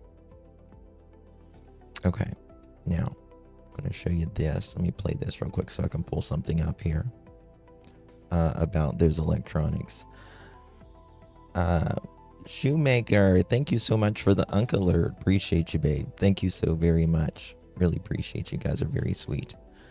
He texted Nina 911. She said it was an unknown number. Period. Ellie had his phone. I wish I had Nina's.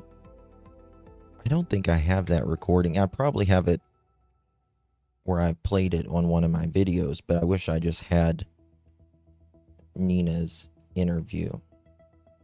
Those cameras was from Chris Proudfoot's daughter's room. Apparently they installed a camera in her room after Sebastian went missing, and 2 other cameras. People are saying I'm choppy.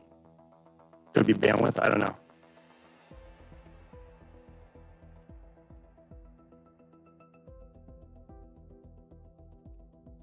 Let me find this right here. Is that better? Yeah, I see it. Choppy voice. Is that better? Thank you, Indy. Okay. So they confiscated 3 cameras that were added in the home after Sebastian went missing, which was interesting to me. One of those cameras was placed in Chris Proudfoot's daughter's room. I believe she's 8 years old. Police confiscated those cameras with the search warrant that was executed. I don't know what evidence led them to obtain a search warrant from a judge. We know that's sealed now. Yeah, Kate, which part do you need repeated? I'm going to put the link in for Brianna. So let me just get the link for Brianna here, guys. I do want her to join. Okay, so police executed a search warrant 1 year after Sebastian went missing at the residence. They confiscated electronics. They confiscated 3 cameras that were added after Sebastian went missing. So 3 cameras were added inside the home after he went missing, and police felt the need and had a warrant to seize those devices. One of those cameras was inside the daughter's room. I don't know. I sort of ran this by Eva when we were talking and said, is that normal? Is it not normal? It depends on your parenting style. So I don't want to judge that, right? Some parents want to keep an eye on their kids, and that's interesting.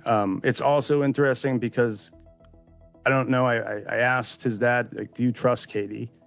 And his response was, I trust her with my 8-year-old daughter, right?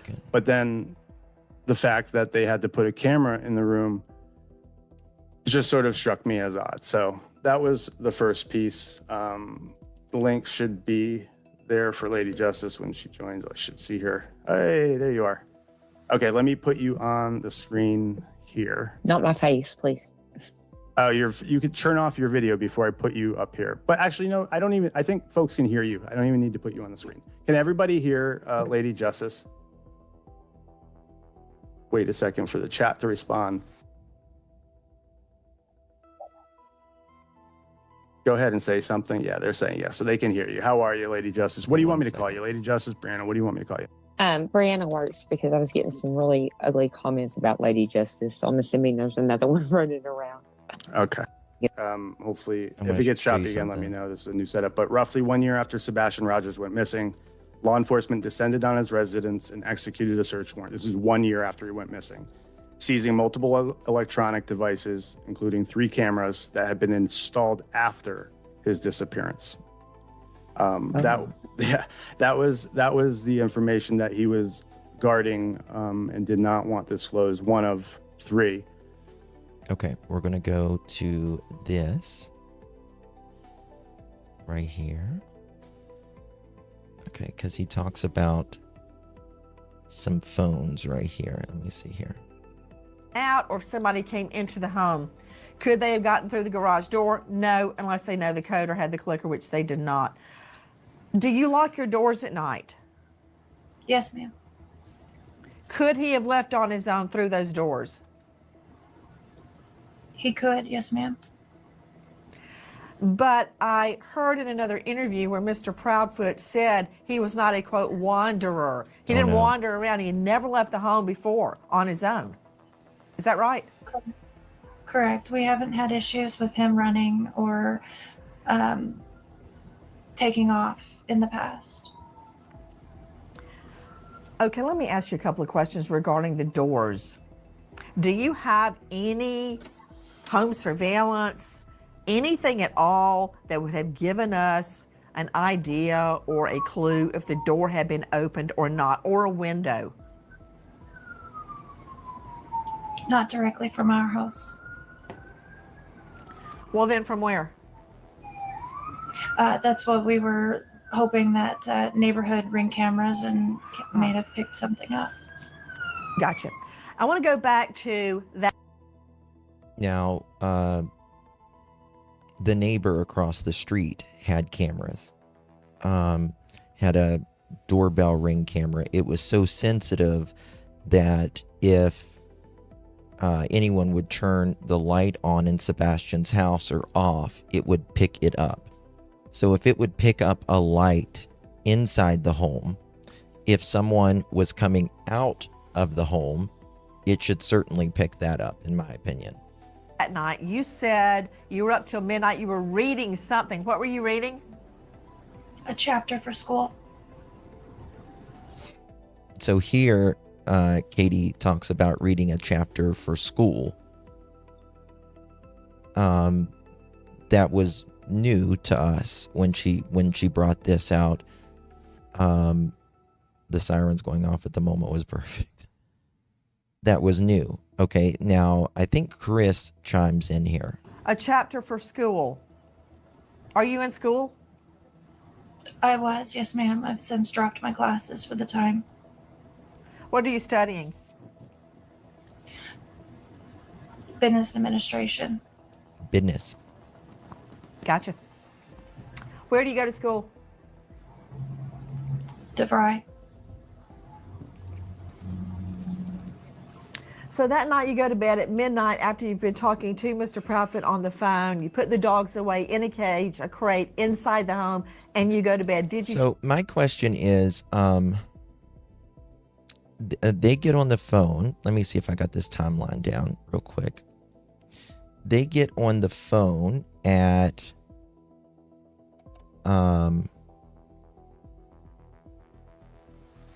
Sebastian went to bed at 9 o'clock. 10 o'clock, Katie is on the phone with her husband, Sebastian's stepdad. So from 10 o'clock till just before midnight, right? 10 o'clock, 11 o'clock, we'll say 11:30. That's an hour and a half or so on the phone. When was this time for studying? check on Sebastian at that time? I did not. Okay. Do you normally? Not typically. Since he's gotten older, I've not been checking on him as frequently throughout the night because normally he's good to go in his room once he goes to bed. Earlier, you had stated you heard a noise in his room before. But he apparently wasn't in bed. If you told him to go back, I don't care what you're doing in there, but knock it off and go to sleep. Thank you, Pam. Appreciate you, Mama. Thank you very much. Do you remember how he said she usually doesn't put the dogs up when he's not home? But that night he told her to put the dogs up. Yes. Yeah. Yeah, the dog slept with her whenever Chris was not there. Where you went to bed? What time was that? Around 10 o'clock. 10 p.m. What did it sound like? Listen. Just a thud. A thud. You stated that you said, look, I don't care what you're doing in there, go to bed. Is that right? I was on the couch, which is near his room, and I said, Bubba, did you fall out of the bed? And he said, no, ma'am. And I said, well, whatever you're doing in there, knock it off and go to sleep. Thank you, what's up? Appreciate you. So you heard his voice at 10 p.m.? Yes, ma'am. Now, she just said, I usually don't check on him because once he's goes to bed, he's usually good to go. And an hour later, while she's on the phone with Chris, this is when she hears that thud. Do you have any idea what the sound actually was? I do not know. If he were to go out his window, what would he step on? Mulch and bushes. Did you say mulch or mush? Mulch. Mulch. Mulch. Okay. Got it. Has he ever gone out the window before? No, ma'am. Is his room on the front of the house or the back of the house? Front. Front. Do any of your neighbors' ring cams point toward your house? Could they pick that up? They do, but it's so dark that they can only see it. After it gets so dark at night, they can only see certain things where there's light. I thought there were the two lights on. On the opposite side of the house. Okay. Can we talk about Sebastian's shoes? Why are you convinced Sebastian left without shoes on? Or are you? Well, the reason that came about is because all of his shoes are accounted for inside the house still. Are you positive? I'm positive. positive. How do you know what clothes he was wearing? The clothes that we described are the ones I saw him in when he went to bed. That morning, you woke up at 6 o'clock. Is that the normal time you wake up? Yes, ma'am. Are you a heavy sleeper? Off and on. Do you take any medication at night that would make you sleep? No, ma'am. But you heard nothing? I did not, no. So we know he is alive and well at 10 p.m. At 6 a.m. He's gone. You say he's never left before. Is that right? Correct. He's never run off before. And could I confirm, where was his bio dad at the time he went missing? I believe he was at work in Nashville. Had there been any family argument or altercation prior to him going missing? No, ma'am. Their relationship was allegedly on the rocks, and in the filing that the neighbor heard, allegedly the stepfather say that he something to the effect of he didn't care if Sebastian was dead or whatever. There was allegedly a fight between Katie and Chris, and Chris was going allegedly to his truck, and they heard allegedly Chris say some really bad things. And Mr. Prophet, when did you leave town? Early February. So you had been gone for days before he went missing. Is that correct? Correct, ma'am. Had you visited home since you left? You said from when I initially left? Yes. It says she didn't stutter. She didn't stutter there. You can hear in the background, and then you hear from when I initially left. Yeah, just a question. Yes, ma'am. I came home February 26th, the morning I was told that he was missing. From the time that you The morning I was told he was missing. left for the job in Memphis to February 26th, did you visit the home? Yes, ma'am. When? I was home. I can't give exact dates. Okay, now listen to this. Listen to what Nancy says. The home. Left for the job in Memphis to February 26th, did you visit the home? From the time you left home till February 26th, did you visit the home? Did you visit the home between the time you left, early February, to February 26th? Now listen. The job. He was missing. From the time that you left for the job in Memphis to February 26th, did you visit the home? Yes, ma'am. When? I was home. I can't give exact dates. Law enforcement has told me not to provide exact dates, but I had been home multiple times prior to February. Again, these are semantics here. Were you at home between the early February to February 26th? Yes, ma'am. What? When? Nancy asks. I was home. I can't give exact dates. Law enforcement has told me not to give exact dates. Now, first of all, why would it matter? Why would it matter if you was home between February, we'll say 2nd, to February 26th? Why would it matter? Law enforcement, from the email that I got from the detective, he said that they could not say tell Chris, Katie, or Seth things to say and not to say. But he will say he was home prior days in January. But you can't say in February when you was home. But you can give certain dates in February, like the 2nd, and you can give dates when you were home the morning Sebastian went missing.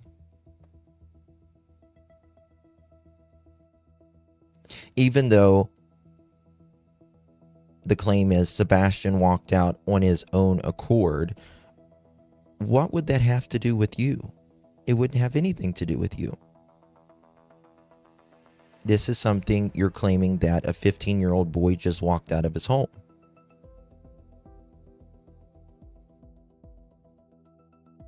So why couldn't you say when you were in your own damn home? Come on now, folks. About exact dates, but I had been home multiple times prior to February. And then I left early February and then didn't come back till February 26th, the morning he was missing. So here he says he didn't, here he says he said he was home between those dates, but he couldn't give exact dates. And then he said, I was home February 2nd and didn't come back home until the morning he was missing. He just double speaks. You were not home from the time you left early February till Feb 26. Is that right? Correct, man. Where were you living in Memphis? I have an RV trailer that I stay in at an RV park. RV park, okay. Following back up on that morning, you search the home, Ms. Proudfoot, then you get in your vehicle and you start searching. Did Sebastian know how to drive? No, ma'am. Was your car in the same location when you woke up that morning as it was the night before? Yes, ma'am. Has your car been searched by police? Multiple times, yes, ma'am. Have scent dogs looked at your car? Why would they need to search your car multiple times? You know, one time is usually enough if there's not anything. Yes, ma'am. In my opinion. So your car's in the same place. You get in the car, you start looking in the neighborhood for him. Is that right? Yes, ma'am. Then you call Mr. Proudfoot, right? I believe I was already on the phone with him at that point. Okay. Question. Who called Hold on, 911? What? Okay. Wait. I believe I was already on the... You call Mr. Proudfoot, right? I gotta listen to this 1 second. Then you call Mr. Proudfoot, right? I believe I was already on the phone with him at that point. On the phone with Okay. him. Okay. Question. Who called 911? I did. You did. Yes, What ma'am. time? Without looking at a call log, I can't give you the exact time, but on or about 6:20. And had you guys been talking on the phone before 6 a.m. or did you initially call Mr. Proudfoot at the time you realized Sebastian was gone? I called him when I realized Sebastian was gone. Have you guys been out looking for Sebastian? Yes, ma'am. Yes, ma'am. We were given information that you guys have left the home. Is that true? Yes, ma'am. Why? I'm going back to work. You're going back to work. What about you, Miss Proudfoot? And I'm not going back to work. Not yet, at least. Did you leave the home also, Miss Proudfoot? Yes, ma'am. I Why? think you what's up? To accompany my husband going back to work, and then I'm coming back.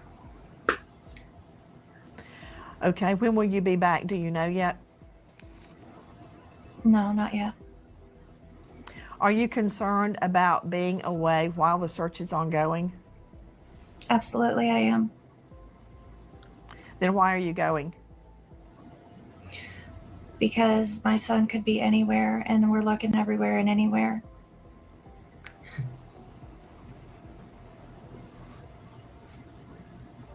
I've got a question for you. Yes, I want to find out about We're going Mr. to come right back to this. I just want to show you something right here.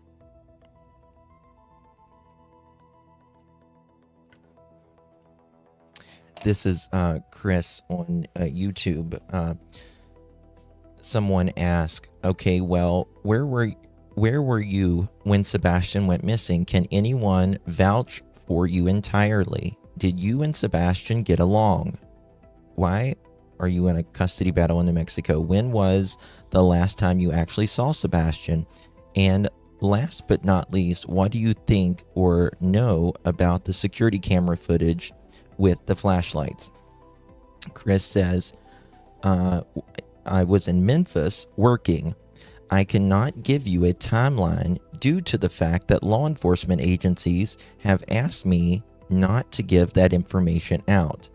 I can say that I was there for a while prior to Sebastian's disappearance.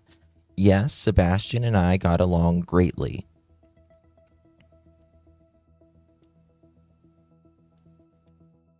And then he says, the answer is going to sound snarky, but I promise you... Okay, that's something about the other thing. Okay. So, here is where Chris says, have you both taken a polygraph test? And if so, what were the results? Thank you. Chris says, yes, and the results are passed, which we know did not happen.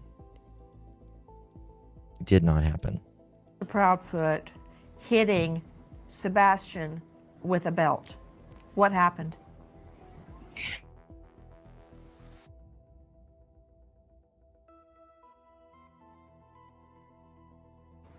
Yes, Mr. ma'am. Proudfoot, question for you.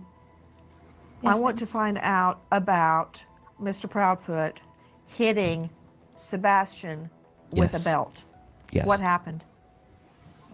That was actually several years ago, and it To was Mr. Proudfoot, to Mr. Proudfoot, to Mr. Proudfoot. To Mr. Mr. Proudfoot, Proudfoot. what happened? Oh, I'm sorry. I misunderstood. I thought you were asking Katie. Sebastian had gotten in trouble. He got caught lying. And I had asked him, I said, hey, you got to have a punishment for this. He says, yes, sir. And I said, okay. So I gave him a swat with a belt on his buttocks on the outside of his clothes. One swat. What did he lie about? I honestly don't remember at the time, but it was probably something dealing with school because that's majority where his issues lie. So that's the belt incident. And now we have the in the filing in the CPS reports, according to the filing, it says that he had swatted or hit Sebastian in the belly with the back of his hand, knowing that, again, Sebastian had the breastplate on where the cartilage in his chest didn't grow correctly. Pigeon chested is what they call it. Did he have other issues at school? Some behavioral stuff, but nothing too crazy. What kind of behavioral stuff? He has a hard time. He's awkwardly socially blending in with students. So it's a little, he's trying to figure out how to do it, but respecting people's space. He gets a little too close. I agree. And then kids don't really accept that too much, so it kind of causes an issue. But he'll not stop and he continues on. So then it causes an issue, and instead of being honest about it, he'll lie like, "No, I didn't." Okay, Sebastian. We're lying about doing. Was that the first time? Was that the first time you had ever hit him with a belt? Yes, ma'am. The one and only time, actually. So maybe the belt incident, but according to the filing, we had, there was, the stomach incident. But I don't believe him. When was this? Years ago, ma'am. Any idea how many? 3, 10, 1? It probably at least 3 years ago. I don't understand how that turned into a CPS or Child Protective Services complaint. How were they alerted that you hit him with a belt? That did not turn into a CPS service call. There were other. Okay, so listen to this. Okay, now we're at the CPS. He says the belt did not turn into a CPS complaint. CPS reports, right? Were they regarding your other child? There is one in regards to my daughter that I know of out in New Mexico with my ex-wife and myself. What happened? At the time, my ex-wife had fled to New Mexico with my daughter. We're going through a custody and a divorce case at that time. Hey, Bill. Good to see you, baby. And at the time, when I'd call and try to check in on my daughter, I could never reach my ex-wife at that time. So a welfare check was requested. Law enforcement told me to call CPS if I had concerns. So I called CPS. Law enforcement did make a welfare call. And now, I know more about this, but I'm not going to talk about and that was it. The daughter. Then how does that turn into a CPS complaint against you? I have no idea, ma'am. There's a lot of misinformation out there right now in regards to my New Mexico case that actually has no relevance to the Sebastian case. The Sebastian case. Then was there even a CPS complaint against you in New Mexico? Not that I am aware of. And my attorney and myself are well educated on my case, and there's nothing that we know of. Was there a TRO taken out against you regarding your daughter? Not a TRO, but a TPO. A temporary protective order. Why was that taken out? So in regards to that case, my ex-wife had a TPO put against her in Tennessee at the time. When we went to court, that got dissolved. I was ordered to hand my daughter back over to my ex-wife at the time. She gets in a truck. She fleds to New Mexico. 2 days later, she files one in retaliation.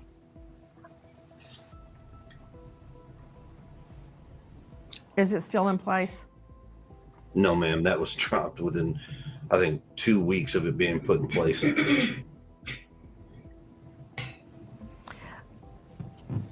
I've got a question about the belt incident. You're telling me that was the only time that you ever hit Sebastian with a belt? Yes, ma'am. And you're also telling me that did not make it to CPS? No, ma'am, that did not. Watch Nancy. Question. She knows. Yes, ma'am. Regarding Faith's furniture. Yes, a few days after Sebastian goes missing, did you replace furniture in Faith's room? No, ma'am, I have not replaced any furniture in my daughter's room. Is there any new furniture in the home? Yes, ma'am, there's a bed that was given to me and it's currently in my garage. Has anything been taken out of the home? No, ma'am. the bed incident always gets me because Flo, Caddy, thank you for the flow state. Appreciate you, baby. Appreciate your support. Because that mattress that was given to him, that was currently in his garage, then we have a year later, they're going into Faith's bedroom where there is cameras. They got cameras, 3 cameras out of the house. They got a phone, allegedly a laptop and some other electronics.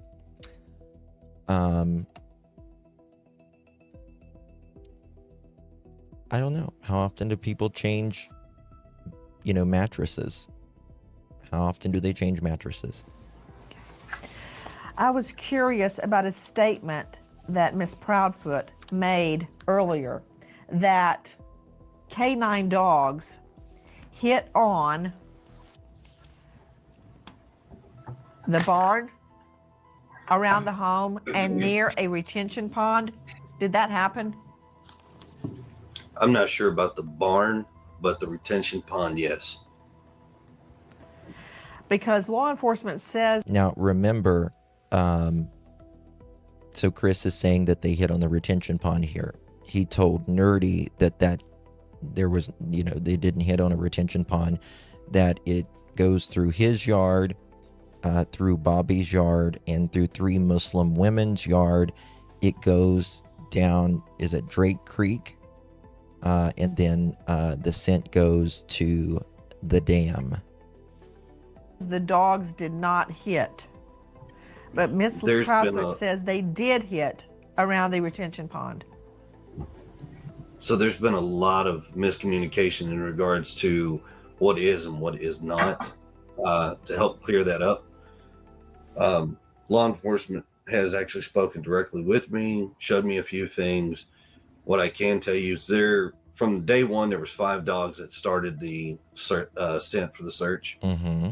And then after that, from the next 8 days out from that, there have been dogs from all over the country that have come in and done searches and had scent hits in various.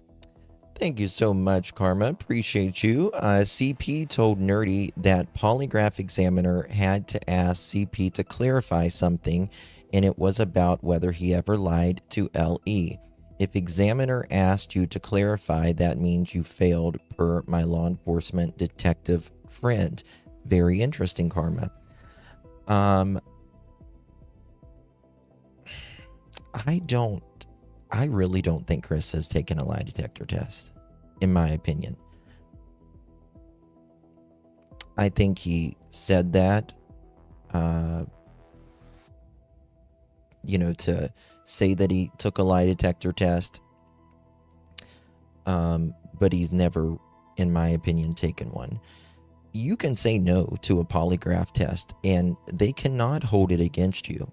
A lot of people feel pressured to do the polygraph test. If law enforcement saying, well, why wouldn't you take a polygraph test? Why are you not taking a polygraph test?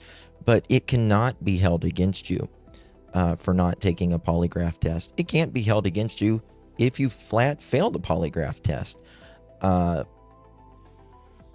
But again, in the beginning, I just showed you guys a second ago, Chris states on Facebook that the results are passed in this polygraph test.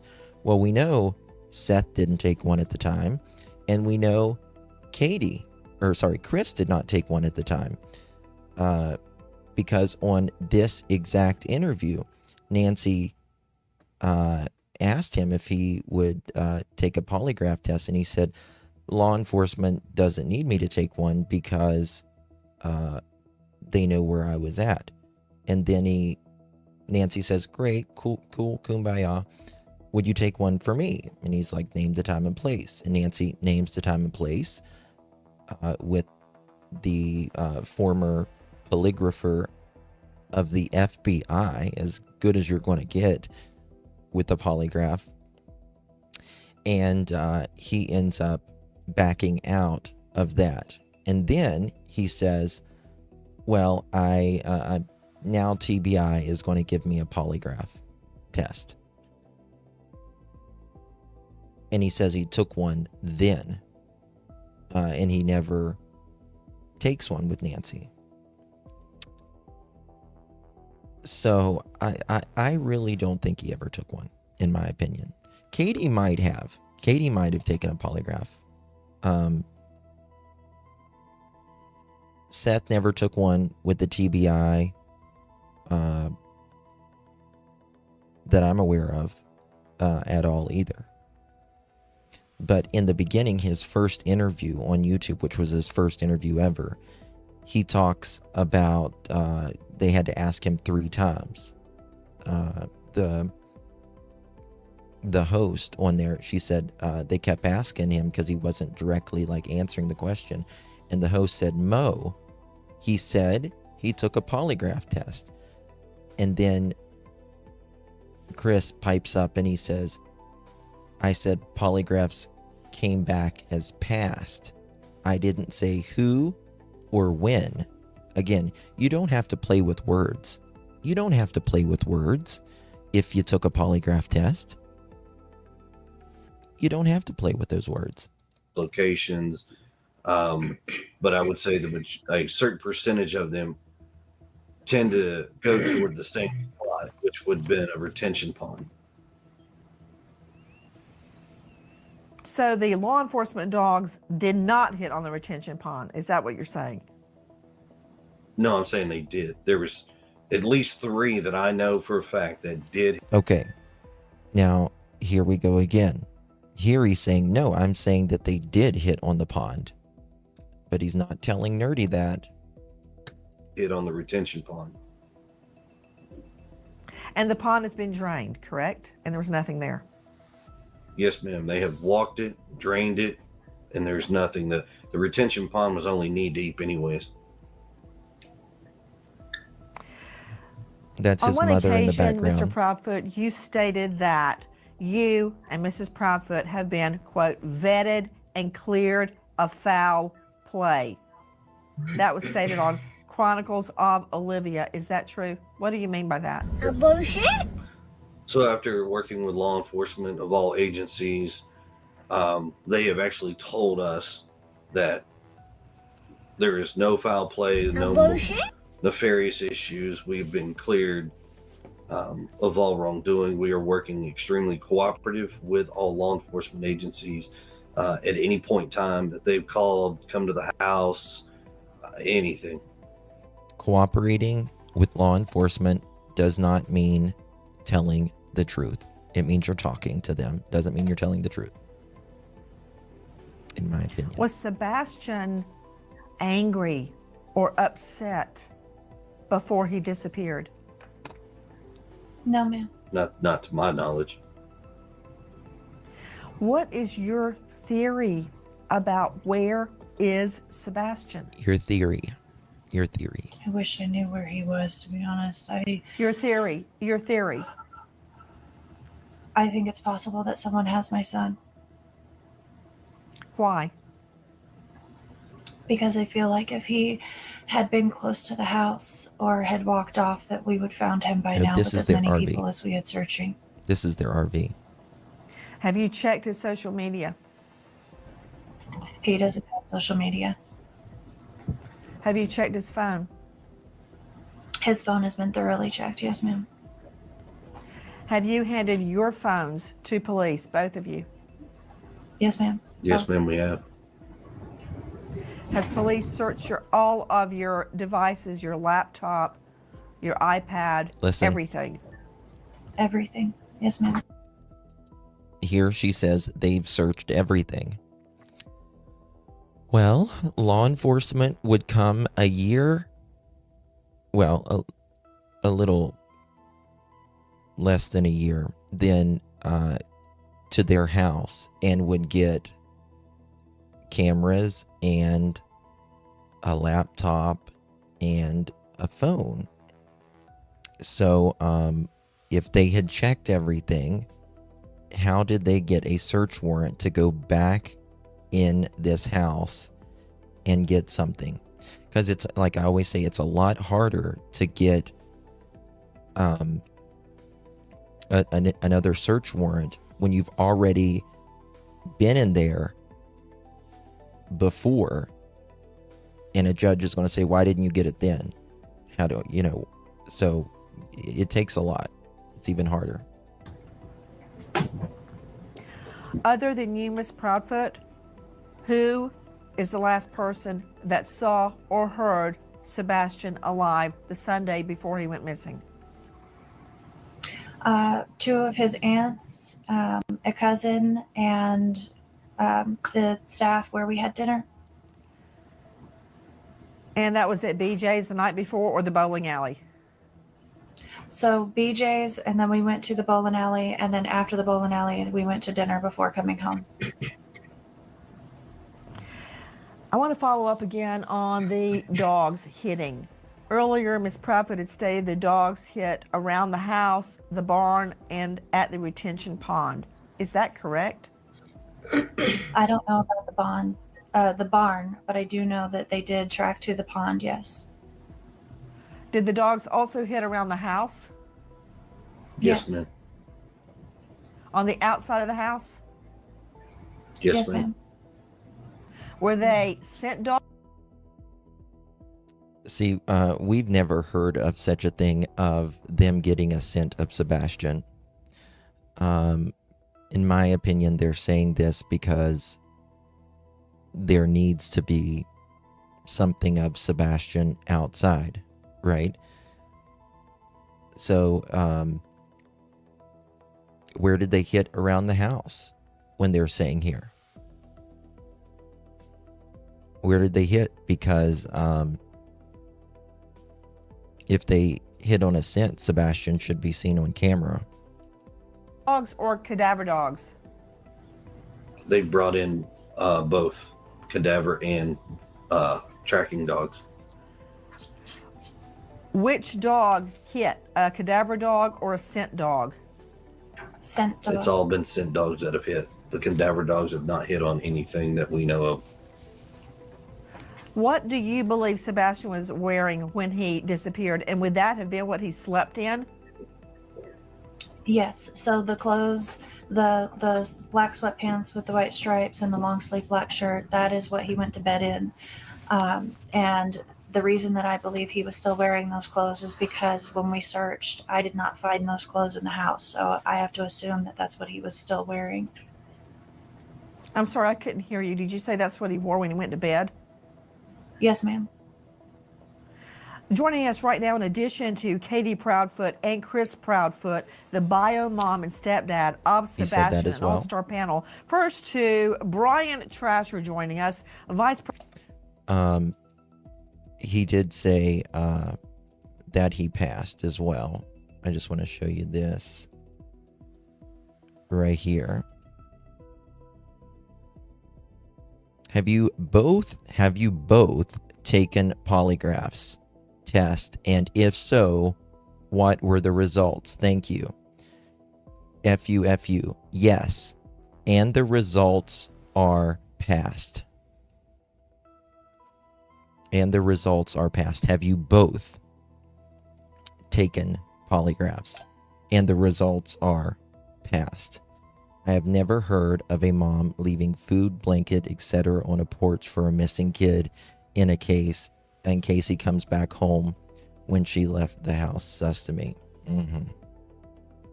I really think Chris's parents took Sebastian's remains somewhere else. I hate saying that, but they left town awfully fast. If Sebastian only had 3 pairs of shoes or boots that fit, she must have been able to figure out which black shirt Sebastian was wearing or missing.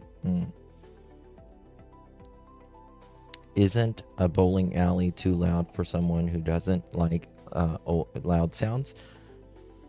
I don't know. I mean, I've actually got pictures. I've actually got pictures of Sebastian in the bowling alley the day that he was there. So, I don't know. I've never seen this news clip. This is from WKRN. Week of exhaustive search efforts in air, water, and land by mounted patrols, K9 units. Look at this is the creek. And ATVs. Authorities moved the search to an investigation. At last update. Authorities moved the search to an investigation. Hey Sierra, good to see you. And the results are passed, yes.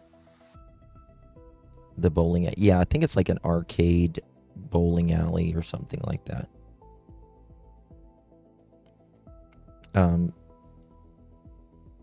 But it went from a search to an investigation. ATVs. Authorities moved the search to an investigation. At last update, investigators searched a Kentucky landfill, but it did not give them any additional clues as to what happened to Sebastian. Now, Sumner County residents are just doing what they can by printing and posting flyers from the Sumner County Sheriff's Office. We took it upon ourselves to take a picture of it, display it on my Facebook page. We've encouraged people to just spread it, through social media.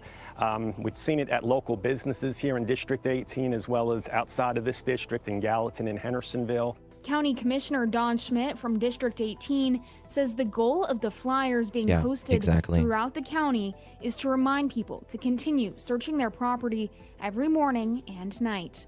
We want to keep it fresh in everyone's minds. We don't want Sebastian to take a back seat. We don't want him just to, fall out of our memory or minds, to, just get everyone to stay vigilant, continue looking in the hiding spots, even as redundant as it sounds.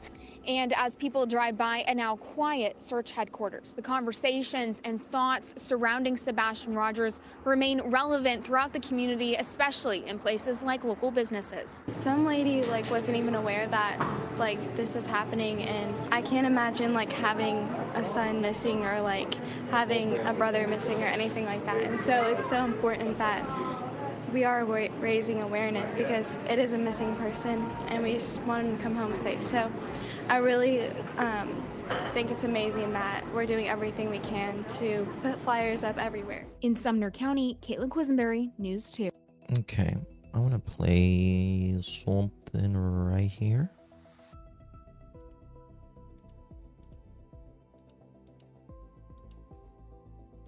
Listen to this. So it kind of looks like one side of his chest kind of sticks up a little farther than the other side.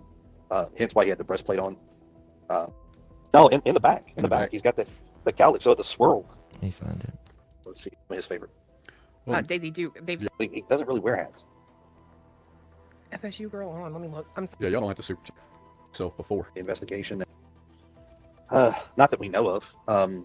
We had heard early on in the investigation that Seth was found by a car underneath the car. I mean Sebastian, not Seth, right? Sebastian was never found underneath of a car. Yeah, I'm sorry, Sebastian, yes. He's probably looked up on my TV and there's a humpback whale.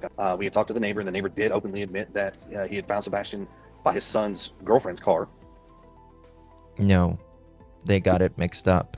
But Chris wants to put out here that they found Sebastian underneath of a car. And he says the neighbor openly admitted. You don't have to admit that a child is under a car. Came and knocked on the door, but I mean, as far as I know, no, Sebastian did not really take off. I mean, no. Answer me. Do you think here? Dolly, come up, man. Because you never answer me, right? Because the chat is always fun. It's clear. Again, this time it reminds interviews with that. Love to know something about it. I would like to have known that, law enforcement had probably put more effort into figuring out who it was. I would love to know. It's walking around, or it looks like it's walking around. No, I don't know who it is. I would love to know something about it. I would like to have known that, law enforcement had probably put more effort into figuring out who it was. Vice dismissing it so early, much like they did for the green hoodie person. I will say that. It's my personal opinion.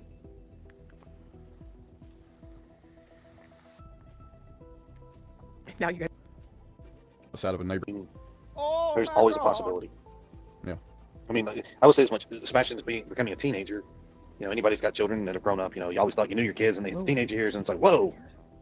you never know what they can do or capable of, and then it's kind of like, well, I didn't realize that, and then you find out things. So it's always possible, always. 7,000. Law enforcement has confirmed that lights. To go ahead and tell you that the one lights and the time on the videos are actually wrong. Law enforcement has confirmed that. The one looks like it's running down or something. That was actually the gentleman taking his trash can to the street. He has already admitted to that. Again, he used the term admitted to that as well here. He says the light video is a neighbor admitting that he was taking the trash out at 3 o'clock in the morning. There is no neighbor in that neighborhood that has admitted to that. And I don't believe that for a second, in my opinion. When you look at the screen, the second light, who's ever holding a camera is moving, but every light in the video can be pinpointed. They know exactly where it is. Every light in the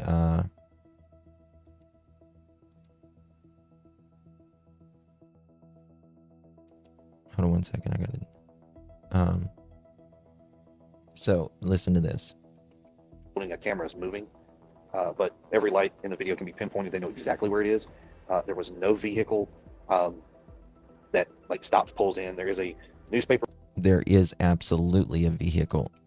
There was no vehicle that like stops, pulls in. There is a newspaper vehicle that comes in the neighborhood. Every other vehicle in the neighborhood has or is accounted for. Law enforcement had put that out there, and to come back and dispute that, I think you're a bit of a fool. Yes, I'm going to say this out loud, mob crew. I think you're a fool if you think that your technology is any better than Sumner County's, FBI's, TBI's, and the Secret Service. Fair enough. I disagree with him on that. Yet he told Olivia it was a trash truck. Yeah. No, Holly, this is an old one that he did. In the very beginning, CP said he had to leave around 3 a.m. to make it to work by 7. I have never been able to find that. I know always others heard it as well. I would love to hear that. I've seen you state that many, many times. Love to hear that. I really would. 1 second here. 9:54. Let me find this. 1 second, guys. Got it.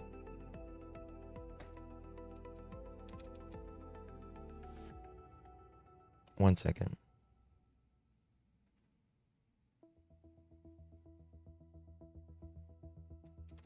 Give me a second.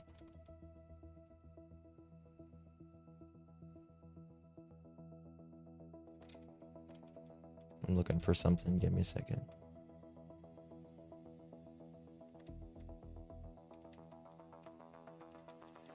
Okay. I'm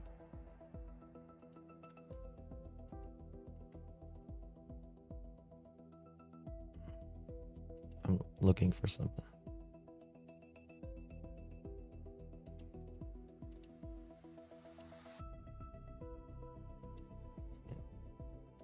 Okay. I'm looking for something specific here, but I don't know if I'll be able to find it.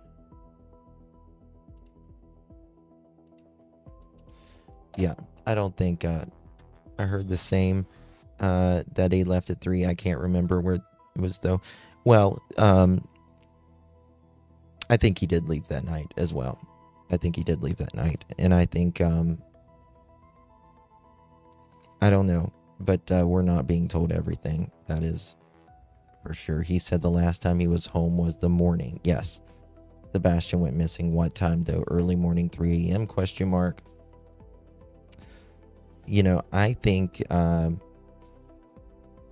what gets me is TBI and Sumner County cannot agree on this case. And that's what's really, really frustrating.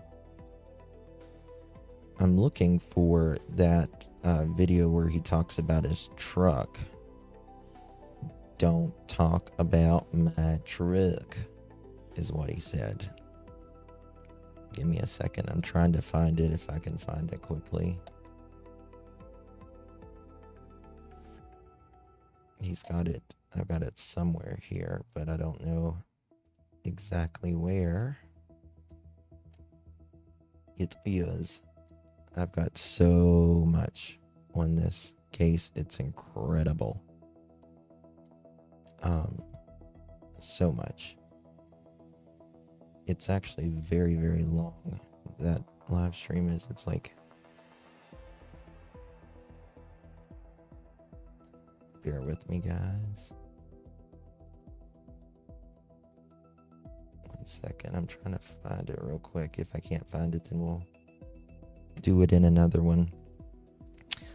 I'm also going to have a guest coming with the Jack and Lily Sullivan case. I think we're going to do a live there Saturday with the Jack and Lily Sullivan case. So that'll be interesting as well. I just want Sebastian found. Like, it has been way, way too long.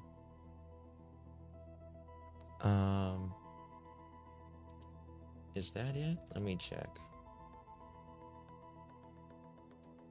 I've got hold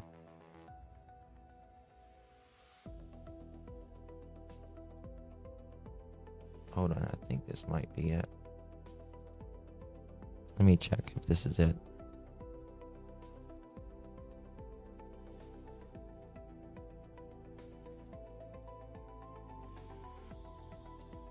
This might be it. Let me check. It has been wonderful. Anytime we've had questions, we have been able to have access to ask them and they answer. If it's not something they have, they do get back to us. That is my answer for Katie and myself.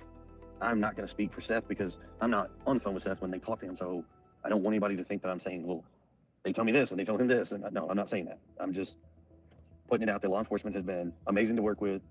So is everybody else. You know, it just, a lot of negative rhetoric out there I think is what's kind of killing this thing.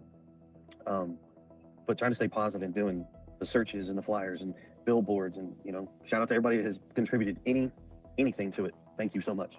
Hey, Chris, sorry, one last thing, sorry. Did you really poop on a mouse on a stick? Okay, that wasn't it. Give me 1 second. Just in case. You know, Well, here's my thing. If you find me on Facebook. I did block him, y'all. I'll have to find that. I really want to go over that one again. I wonder if election time will prompt arrest. Probably not. 1 second. Please give this a listen when you get a chance. Okay. Okay, I'll look at that. All right, guys, I think I'm going to end it here. I might come back here in a little bit and talk about the Ohio case. I could never be happy again if my kid disappeared like Sebastian. It's such unanswered questions, you know what I mean? And like, what the hell? That's not where I heard it. What's that? The 3 a.m. thing? Julia, it wasn't a bulldozer sound. That was the construction site of having the dumpster switch the morning. Yeah. Yeah. I'll probably come back here in just a little bit and talk about the Ohio. There's some, the Ohio 16, there's been some things come out about that that's very, very interesting. The night is young. I started early. So thank you guys so much for joining me. I do appreciate you. Listen, I just want Sebastian found.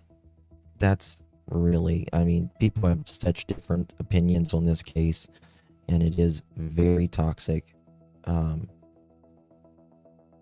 But I just do not believe someone doesn't know, especially with all the discrepancies that we've had.